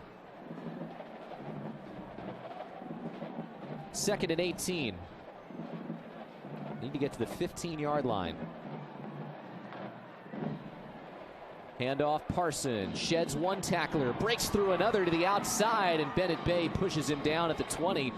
It's a big pickup there of 13 yards to make it 3rd and manageable. And that's, I think, the first time Parson has had a run of over 10 yards today. That's his best run of the day, certainly. It was not an easy one either. Had to break a couple of tackles. Little juggle there, but Parson does get it, keeps the legs churning, and he will be about 1.5 yards, maybe 2 yards shy of the line to make, and you figure this is definitely a time to go forward on 4th down for the Bison. No question about what's going to happen here. We're unsuccessful earlier today going forward on 4th down. Timeout. Howard has to take its 2nd timeout on this possession here. You figure some of these things are going to happen when you have a young team and when you have especially a freshman quarterback. Just the operation, as much as Quinton Williams, he took some snaps in the Maryland game. He played a little bit in Youngstown State. He obviously got his first start last week.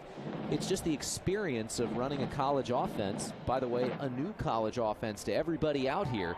That is going to take a little bit of smoothing, and things like this, you're going to have to use timeouts more than you would like to. Well, and the other thing here, Alex, is that, 4th down and short, Howard obviously looking to convert on this drive and try to get in the end zone. Maybe there was a defensive look that Ron Prince saw. Williams maybe doesn't have the ability to freelance as much, so he's just going to run the play called. If Ron Prince sees something that the defense is keen on, he can call that timeout and switch up the play. 4th and 2. Oh, it's dropped, and Harvard picks it up. Hensey jumps on it. For the second time today, a mishandle on whether it was going to be a handoff or a keeper. Ball hits the deck, and the Crimson take over on the turnover at the 20-yard line.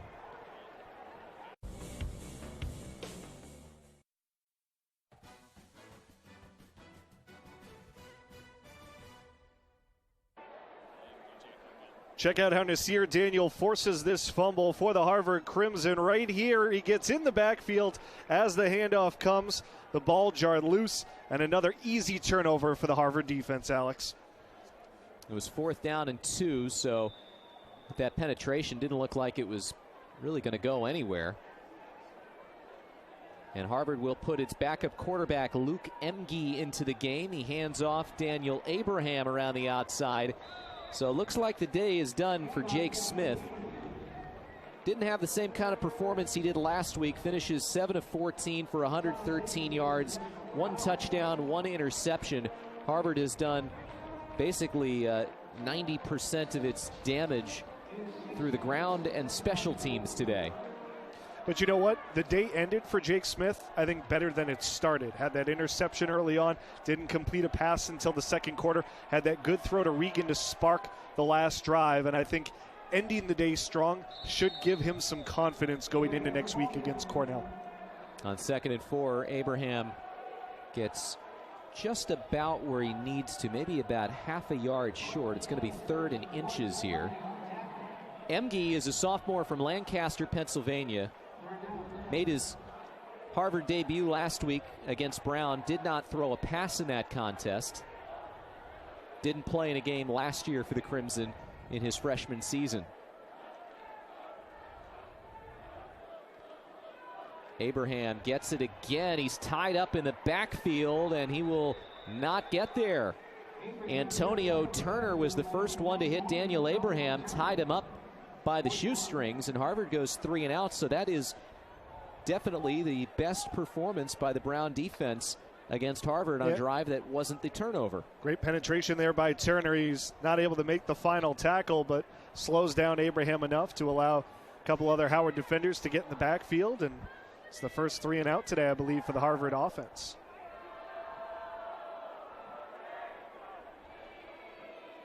Harvard puts John Sott back to punt, and he flubs the snap, has to dive on it. And Howard will take over around the 17-yard line. So the Crimson change up punters here. It was Sean Macchio who punted in the first half, and Sott couldn't handle the snap. Yeah, nothing wrong apparently with the snap on its way. I think Sott maybe wasn't ready for it. Yeah, just might have gone through his hands, and once it goes through your hands and into your chest as a punter, that's a nightmare scenario, because then it takes a funky bounce off the pads, and it's sort of up for grabs at that point, and Sott just basically had to fall on it, and now Howard will try to take advantage of its own special teams opportunity. Bison looking for their first touchdown of the day. Williams under pressure, hit in the backfield and goes down. Hit by his own man. Ran into his own offensive lineman. The initial pressure was caused on the rush by Peter Graves. It was Kankwa on the tackle. It's the big tackle again. Tell you what, though, you hit a guy 6'8", 350 pounds in the back, and you're going to go down that quick, too. Graves came rushing in free from the left of the quarterback, so once again, a negative yardage play on first down. There have been far too many of those today for Howard. Loss of 7. Parson gets the handoff, had a hole to hit, scampers his way up to the 16-yard line. Dedrick Parson, tough guy, has the balance. It's interesting, we have not seen him back as a returner or really involved in the passing game today, which are 2 areas that they've really used him quite frequently this season, but maybe they don't want to overuse him, especially in a non-conference game. Well, it's interesting. There really haven't been a ton of short passes for Williams today. When he's throwing the ball, he's looking to go down the field. Parson gets it, goes into the teeth of the defense, and grinds his way inside the 15 to the 13-yard line. And just to finish that point, Alex, that's sort of in contrast to what Howard did last week against Bethune-Cookman, where Williams only averaged about 5 yards per pass attempt. So that would lead you to believe that, like Harvard, they throw a lot of screens, but so far Williams is looking to stretch the field. Bison need to get to the 3. 4th down to the end zone. Tip drill, Cornwell, touchdown. Michael Cornwell had a big 50-yard reception earlier in the half, and Howard gets its first touchdown to 14-yard. Well, let's get to some despondence on the Harvard defense as their sort of shutout goes away. Maybe a little push off there from Cornwell with the left arm, but a great job, as you said, tipping it in with the right hand and a little high step. You can feel good about pulling in a highlight catch like that. Cornwell, a redshirt senior, transferred from the University of Maryland and got a chance to play his old team to start the season. Didn't go well for the Bison. Dropped it 79-0. That was part of Maryland's romp through the opening part of the season. Get a delay game penalty coming up here.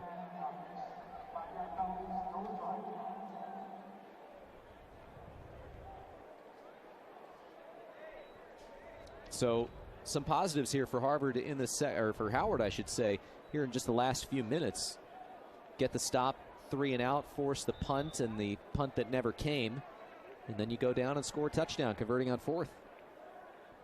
Point after attempt from Nick Ferris is perfect.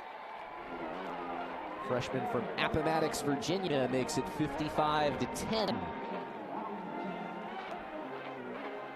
the Bison, they down by what they are right now, and unlikely that they'd be able to make a huge push to make this score look a lot closer, but there's still valuable moments left for this team to get better, especially with conference play resuming here. Absolutely. It's a young team, and it's still a team that's growing. And as you said, there's sort of been a pattern with this Bison team of getting better as the game goes on. They played better in the second half last week than they did in the first half, played better in the second half in their win over Delaware State than they did in the first half. So it's a trend that they're going to look to continue to get better as the game goes on. You're not going to see that effort waver, and that's what Ron Prince wants to see from his team. He doesn't want to see that effort waver just because they're down by a big margin.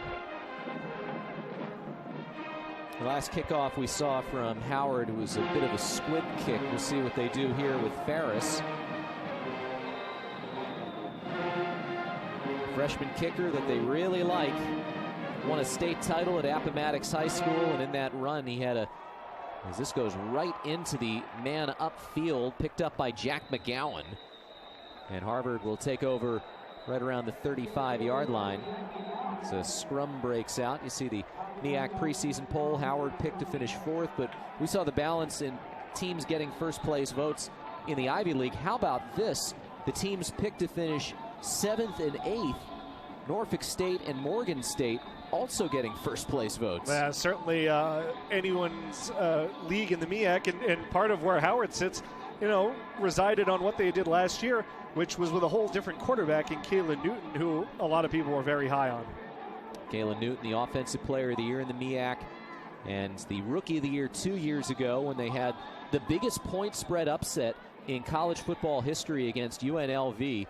They were 45-point underdogs, and they won that game 43-40. That was a coming out party for Kalen Newton as Harvard calls timeout before they get this drive started from the 35-yard line. And Kalen Newton announced earlier this week that he was entering the transfer portal. 3 other student athletes also announced that they were entering into the transfer portal. And obviously, it's when you have a new head coach, there's going to be transitions both within the program and players transitioning out of the program. For Newton, he's going to stay and graduate from Howard, graduate in 3 years, and he'll have 3 years of eligibility. You see what he did this year and the superlatives he won the last few years, but Ron Prince had only very positive things to say about Newton and the contributions to the program and his process. Yeah, he was very thankful for what Newton had done, and had the opportunity to coach him for a little bit.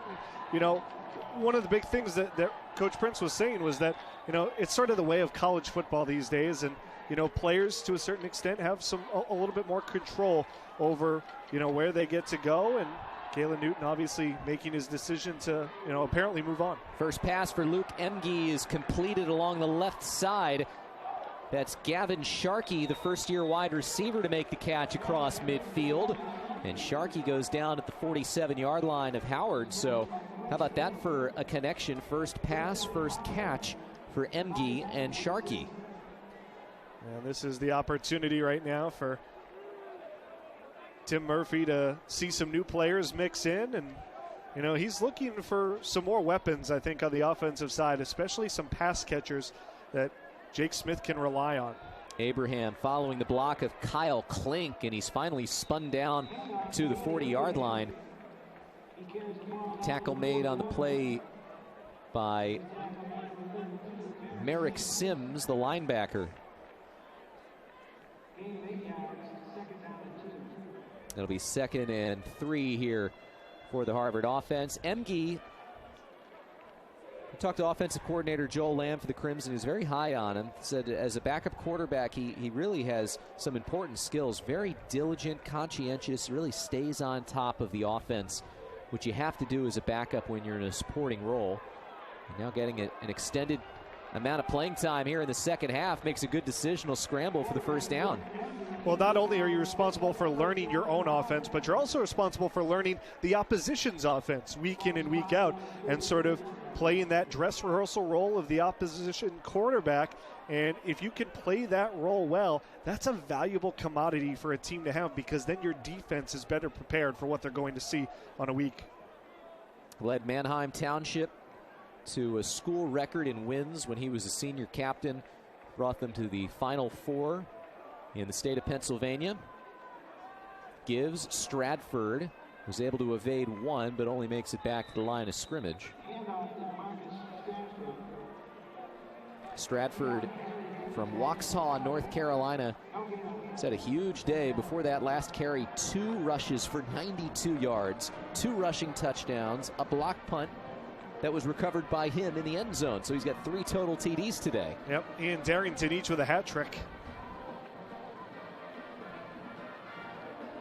Harvard has rushed for 248 yards.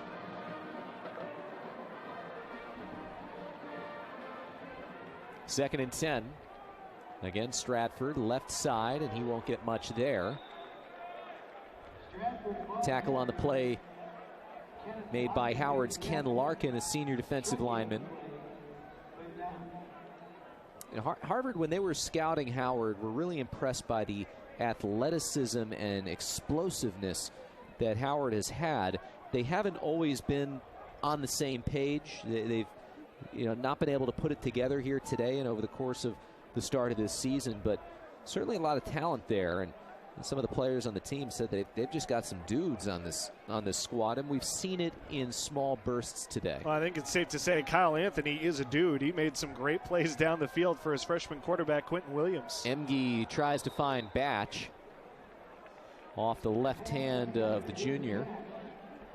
Brings up 4th down, and Harvard likely going to go for it here. And I think it's fair to say that, with some time, Quentin Williams is probably going to develop into, a really, really good quarterback at the FCS level, just with his ability to understand what defenses are trying to do to attack him. Now, obviously, he's faced a tough rush today, but he's looked to escape at times, has a good presence in the pocket, makes good quality throws down the field. And, as Coach Prince told us, flat out, he's a winner.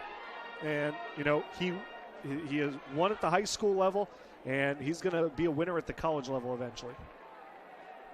On 4th and 9, Emge to his left gets the completion and the first down into the hands of Cade Knox, the senior wideout.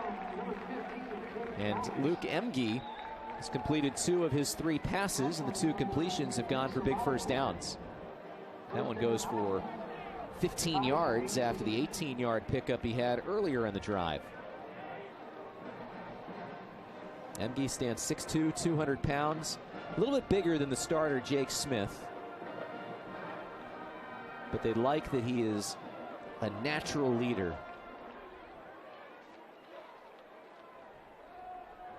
Stratford again on the handoff, and I'll tell you what, the adjustments being made to a degree. We've seen some of these runs get bottled up a little bit quicker than they were earlier in the game from the Howard defensive line. Yeah, they're doing a good job flowing towards the football, getting multiple defenders to kind of slow down and close off those gaps that Harvard was opening up a little earlier. Howard likes to shift a lot of players in and out of that defensive line. Right now they've got Elton Jean-Baptiste, Antonio Turner out there. Aaron Motley at the end of the line. 2nd and 8. This time it's Emge calling his own number, and he's spun down after a pickup of close to a yard.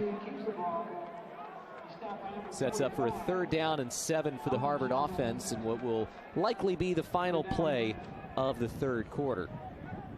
So Harvard started very fast with a couple of touchdowns. DeMarcus Stratford continuing his big day. Harvard getting a lot of players with some playing time.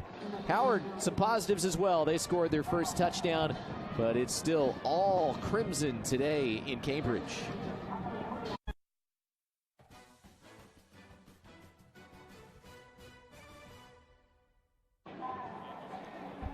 Harvard up 55-10 over Howard. Let's check in with Kevin. Alex, a well-rounded effort by the Harvard offense and defense, which compete very hard in each of their practices. In fact, leading up to this game, we talked with team captain and DB Wes Oxbury about that eccentricity, and he said they celebrate a lot, and as you can see, Harvard's celebrating again. Harvard just scoring a touchdown on a handoff to Daniel Abraham. First play out of the timeout, and the Crimson have hit the number 60 and headed for 62 with the point after. Connor, can you bring me back? Replay of Abraham going off to the left side. We'll get back to Kevin here in just a moment after the point after, but Daniel Abraham continuing another powerful day on the ground here for the Crimson. How about a well-diverse ground attack as well? 4 different running backs now with a touchdown for Harvard. Makes it 62-10, and let's go back down to Kevin. Makes a great play in Harvard's practice. They're going to let the offense know about it. I confirmed that with Harvard QB Jake Smith, who said, okay, yes, the defense celebrates a lot, but that actually ramps up the intensity for the Crimson offense and draws out even more compete level. And I think that's an interesting point, really creating that intensity on a day-in, day-out basis, because on a day like this, when you have a huge lead over Howard, how are you going to maintain that intensity down the stretch? And Wes Oxbury says over and over again, if we make a great play, let's all celebrate together. And you figure today the intensity is going to be with those players who don't get a lot of opportunities, or maybe won't get a ton of opportunities this season, with the game not really in doubt as far as the score. Howard, on the other hand, they don't have as deep of a group, so they can't necessarily rely on the 2nd or 3rd string guys to come in, and it's really the 1st string guys that maybe are feeling the heat of this 52-point game. And that was something that Coach Prince knew he was going to be up against in this Harvard team, and something that he talked about that Coach Murphy has built here for Harvard in terms of depth at every position. He said, look, they're 2, sometimes 3 or 4 players deep everywhere. It's not just the line. It's not just the skill positions. It's not just the secondary. It's everywhere for the Crimson. We've even talked about it with special teams and Harvard's punting unit having some depth there. And that's something he wants to build at Howard. He said right now we're 2-3 deep at a couple spots, but we're not deep everywhere we want to be. And so it's part of the process. It's part of the transition for the Bison. And it's just the first in a series of steps to get where he wants them to get to. A lot of young players out there right now for Harvard on the defense. First stringers in for the Bison, and this will be an incomplete pass. Trying to find Parson just as Williams was getting brought down to the turf. North Peters in on the play. So is Nate Leskovic, first year from Ohio. And part of the way you build depth into a program, Alex, is in situations like this, where Harvard has played its first stringers, and most of those are upperclassmen, some younger players mixed in, but now this is where those younger players get that experience, so by the time they're juniors and seniors, they have that confidence to go out there and execute well. Handoff, and a lot of room to work with here First down run here for Parson. Scampers free for about 10. The running game has never really gotten going today for Howard. Parson coming off his first 100-yard game of the season a week ago when he went for 101 yards against Bethune-Cookman. Game that Bison trailed 24-7. They eventually got it to 24-21 before ultimately falling in that contest by a 37-29 final. Parson trying to skitter his way. He gets to the 39 and a pickup of 4. We were talking with Ron Prince about trying to build what Harvard has, and Howard University in general trying to step up the athletic program and become a place that student athletes and high-level student athletes want to go to. It's such an outstanding university as far as the academics. It's a top 100 university in the country, and Ron Prince said, quite frankly, the football has not been a top 100 level here as of late, and he knew when he took over it was going to be really the challenge of his lifetime to try and build it up from a level that they didn't want to be at. They wanted to get a whole lot better. Parson to the outside's got the first down on 2nd and 6. Nice little shake there by Parson at the start of that run. But to your point, Alex, something that Coach Prince talked about was that he was excited about that challenge. He knows that, this is sort of a diamond in the rough with that academic success, and has the ability now to try to sort of create his own stamp with this Howard program. Handoff goes to Alley. He's able to dodge one man, and against the Harvard defense, some noise being made as that run goes for close to 8. It'll be 2nd and 2. And there was a report earlier this week of maybe folks within the program and parents of kids in the program not appreciating Ron Prince's style, and there were some allegations that were unnamed and to a degree not fully vetted out. The university said they're going to investigate immediately, and they're going to certainly make sure that everything is appropriately handled, and Ron Prince had no comment about that. 3rd down and 1 here from the 44-yard line. But certainly Tim Murphy knows the challenges of taking over a program, something that he had to deal with when he took over at Harvard in the mid-90s. It was a program that he saw a lot of potential with that hadn't quite gotten there, and it took a few years. It wasn't right away, and he had to build that culture really from the ground up. Now Coach Murphy well established, certainly. Flair to the outside. Josiah Crute makes the reception and heads out of bounds inside the 30-yard line, and getting some good ball movement here for Howard here in the 4th quarter. Nifty little flip pass here by Williams. Again, keeping him on the move. That's going to keep him protected as well from the pass rush. 1st and 10 from the 29-yard line. And this time, Quentin Williams keeps it, calls his own number, and goes down just outside the 20. Let's check back in with Kevin. Alex, I wanted to piggyback on your point about building a program. I had the chance to cover Ron Prince when he was at Kansas State back in the Big 12 days, and I remember they actually released a viral video. It was with Willie the Wildcat. They were trying to ramp up the student body, and they said, bring your power towel to every game. And they stylized it like a 1980s dance video. It was very hokey, and frankly, it was one of the first really great YouTube videos. I asked Ron Prince about that leading up to this game, and he said, sometimes you just got to have fun. You got to try something different, and when you're building up a program, you need to sell young student athletes on something slightly different. And with all the academic and traditional history at Howard, let's see what he can do to try to create a new era and put his own stamp on this program. Well, one thing he's tried to do is really make Ron Prince try and make the program community focused. They've done a lot of community service the day before games. In fact, they came up early before this game and did community service and visited with folks here in the Boston area. And he said one thing he was very proud of is all his players had internships this past summer, 100% participation there, and he really feels like they are growing the whole individual. Crute will take this ball inside the 5-yard line, And he'll take it down to the 2. So it's not just about the student athlete, much like it is here at Harvard. It's about building the well-rounded person and not just the athlete, something that Howard really has on the front of mind. Now this is the most well-rounded drive of the day as well for the offense, about to go in. LA gets the handoff and makes it into the end zone. Jordan LA, the junior from King George, Virginia, scores his first touchdown, and that's the second for Howard today.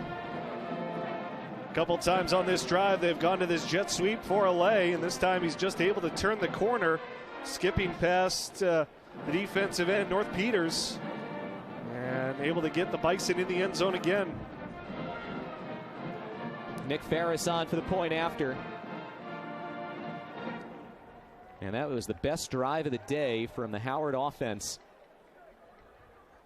Picking up first downs. LA makes it 17 today for the Bison, who've got their homecoming game against Norfolk State next week, trying to close out this one with a little bit of momentum. Harvard still up big.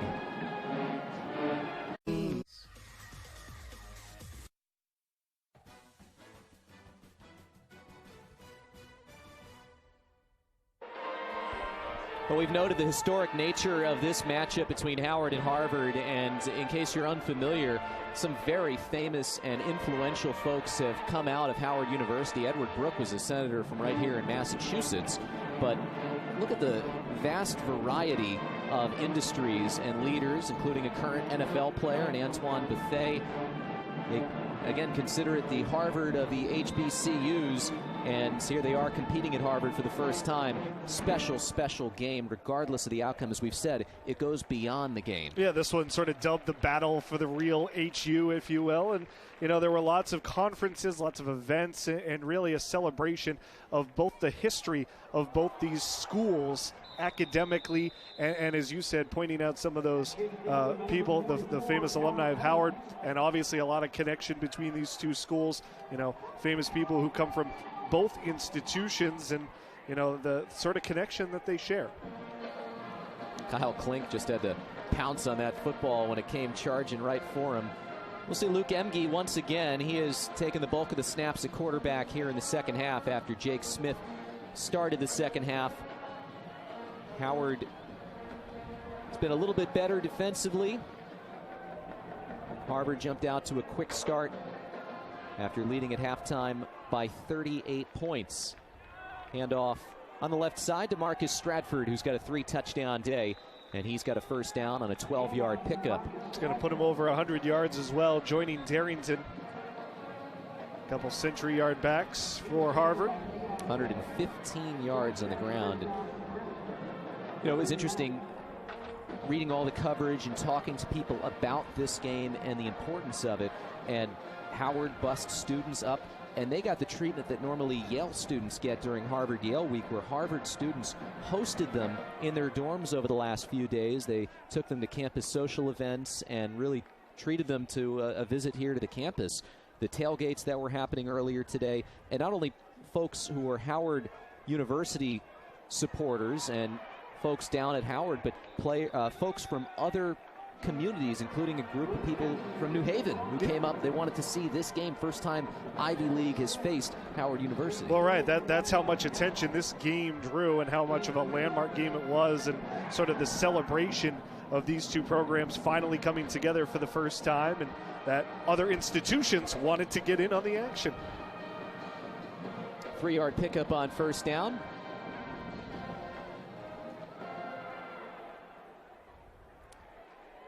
Harvard goes to a different man in the backfield, Sonay Ento. And he will get his first carry as he will scramble back to the line of scrimmage. Ento, another first-year running back. Harvard really getting a great opportunity to get so many different players, and players who hadn't maybe received touches, into the game here today. Well, you look at all these running backs, though, and you almost feel like Tim Murphy just has a factory somewhere out on campus and is just churning out, you know, guys with power, with speed, who are able to carry the football and make an impact no matter when they get on the field. Now, this is a point that on last week's broadcast, Jack Ford brought up in the Brown game, that Harvard generally has running backs that are not necessarily game breakers in terms of their speed, but they've got that mix of speed and power. And you're right, it's the same type of guy that they recruit and look for. Is Emge will get spun down a yard shy of the line to make, lead to a 4th and 1 here. And it's obviously something that fits with their offense. The guy who's maybe not the biggest guy, maybe not the fastest guy, but is perhaps the most balanced type of running back. Well, certainly a lot of guys have been on display today, but you talk about they're maybe not home run hitters. I think Stratford might change that a little bit. He's shown the ability to hit the big play. 4th and 1, Harvard's going to go for it here from their own 47-yard line. And Ento will take it across 5th down. Sonay Ento getting a good run here. Harvard has run it with Darrington, Bourget, Abraham, Stratford, and now Ento. It's a goal for Harvard to run the ball well here today. And it didn't start out maybe as smoothly as it has finished, similar to their game last week against the Bears. And that's really all you can look for from this Howard team. Again, it's a young team, and if you can keep that trend alive of getting better as you go along, as long as you're in the game early, you're going to give yourself a chance to win late. Emge steps up, throws on the move, and it's caught inside the 30-yard line. That's the tight end Shepard making his second grab. Caught one for 15 earlier in the contest. This one goes for 19. And a good job that time by Emge stepping up against the rush into the open spot. You'll see here the defensive ends get upfield, and Emge does a good job stepping up, rolling out, throwing on the move. Not an easy throw to make, and Shepard doing a good job presenting himself with that big target. 1st and 10 from 30 for Harvard. Again to pass, swings it over on the left side. This is Sharkey again, and he will pick up 3. Second catch of the day for Gavin Sharkey, another first-year wideout.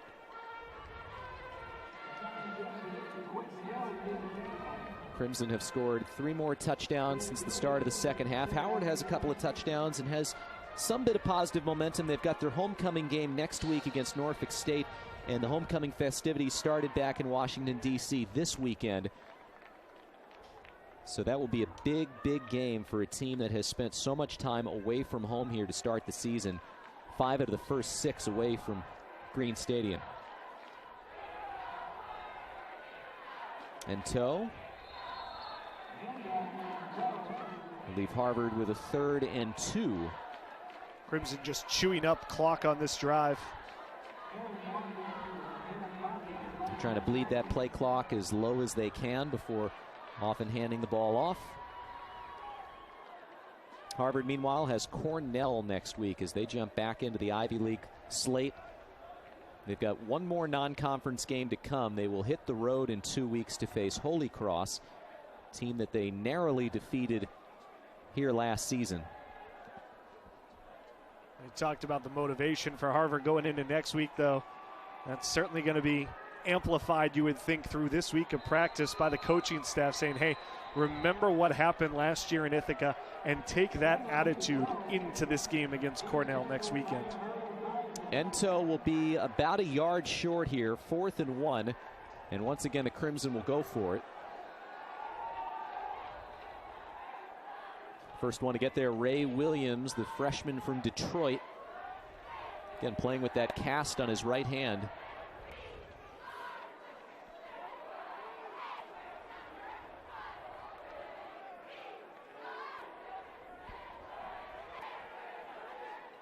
Approaching 3.5 to go from Harvard Stadium.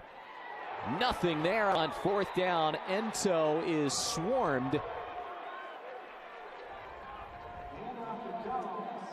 That was Aaron Walker on the takedown. And Howard will get the ball back at the 25-yard line when we come back. Analyze these images in 10 minutes instead of 10 days, so we have more time to fight and protect them.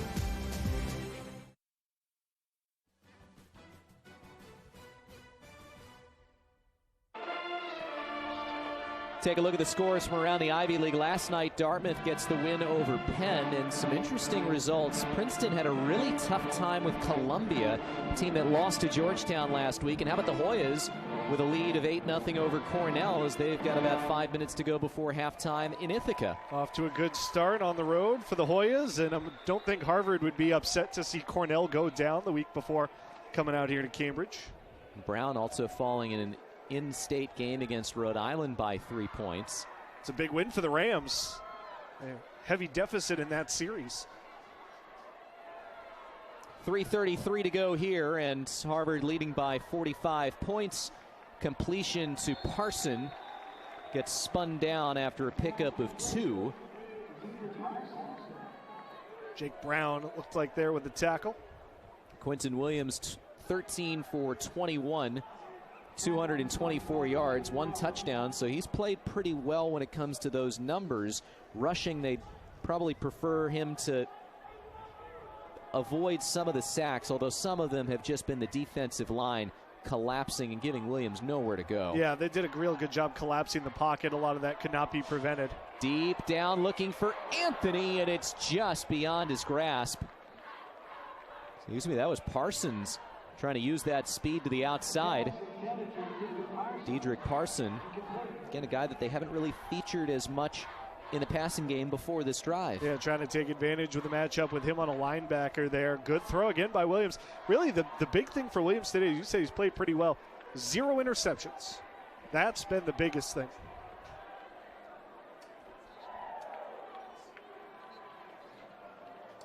Third and 8.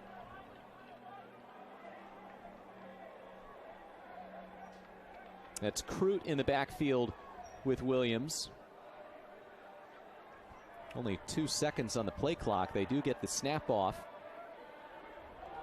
Going for the deep ball, and not on the same page that time with Anthony. Cut the route off too soon. Brings up 4th down, and looks like the punting unit will come on. And if you're wondering how this game got so out of hand, it's because of the punting unit and the fact that Harvard blocked 3 punts in this game and returned one of them for a touchdown, had another that they got down to the 6-yard line that immediately led to a score. And that really is what cost Howard any sort of momentum in this game. Yeah, I can't imagine they'll be coming after him on this one. New return man out there for Harvard. I think they got Sharkey out there to return. And that's a bad snap, and Harvard will take over at the 15-yard line. It has been an adventure in the punting game today for the Bison. A ground ball snap, and Isaiah Moore was good to just leap on it. 2:37 to go from Harvard Stadium. Crimson leading 62-17. More Duke.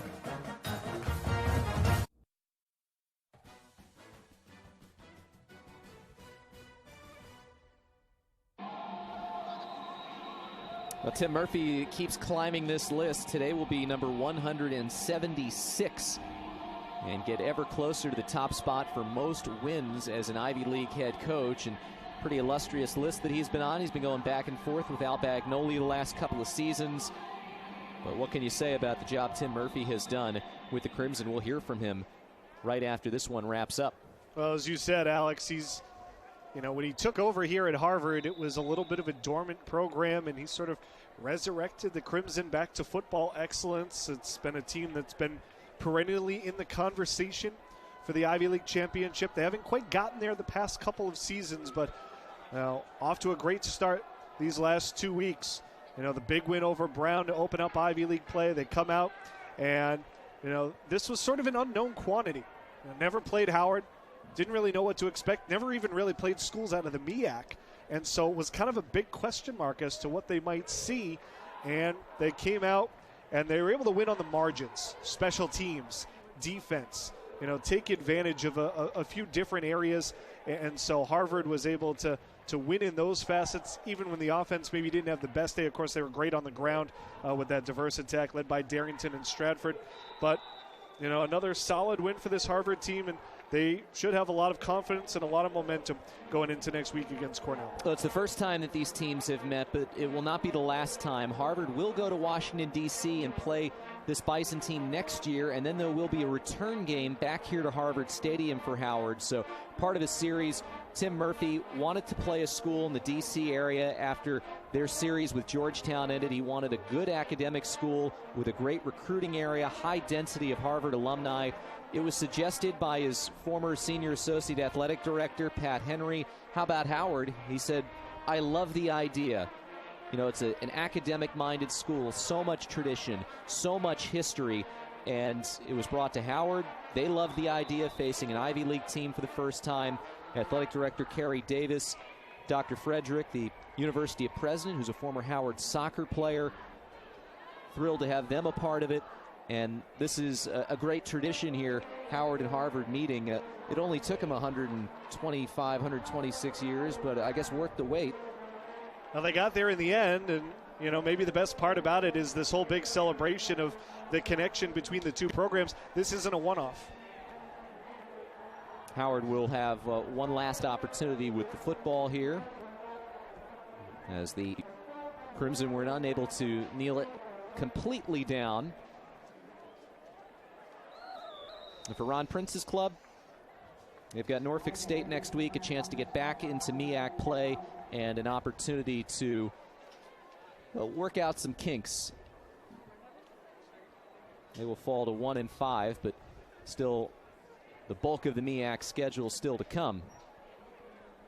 13 seconds here in the clock. Harvard. Again, we'll just let a few more seconds bleed off here. Please set the game clock to 3 seconds. Then the clock will start. You take offensive penalties at this stage of the game. It's a 10-second runoff, so a couple delay game penalties will run out the clock, and then Harvard will officially go over 500 here now on the year.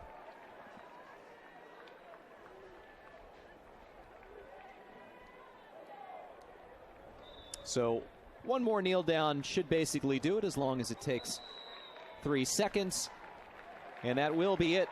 It's the 710th game at Harvard Stadium, the first time they've ever played Howard, and an HBCU ends up being a 62-17 win for the Crimson.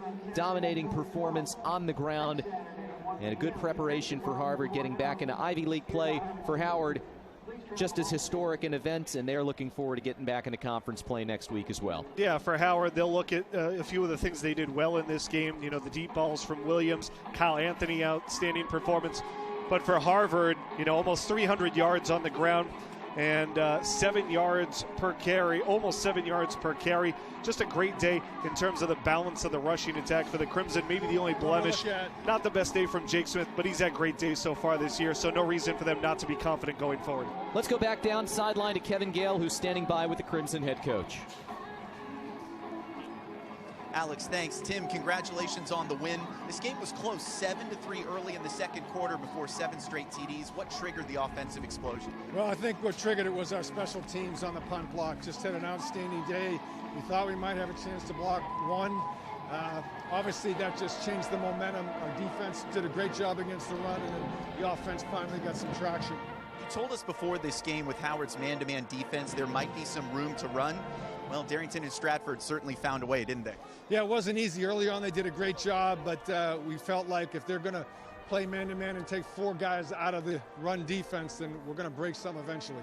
Lastly, I'm going to ask you to pick your favorite child today. Offense, defense, or special teams? Oh, no question. Special teams today. Congrats on the win. We'll see you next Saturday. Thank you. Alex, back to you. Thank you, Kevin. Well, it was a performance for the ages for the special teams unit, coming 1 block punch shy of the FCS record. That'll do it for us here at Harvard Stadium. For our broadcast team, Kevin Gale, Ben Alcher, Alex Vispoli. The final score, it was Harvard 62, Howard 17 in a historic matchup. Remember, all games are archived and streaming live on the ESPN app. This has been a presentation of ESPN.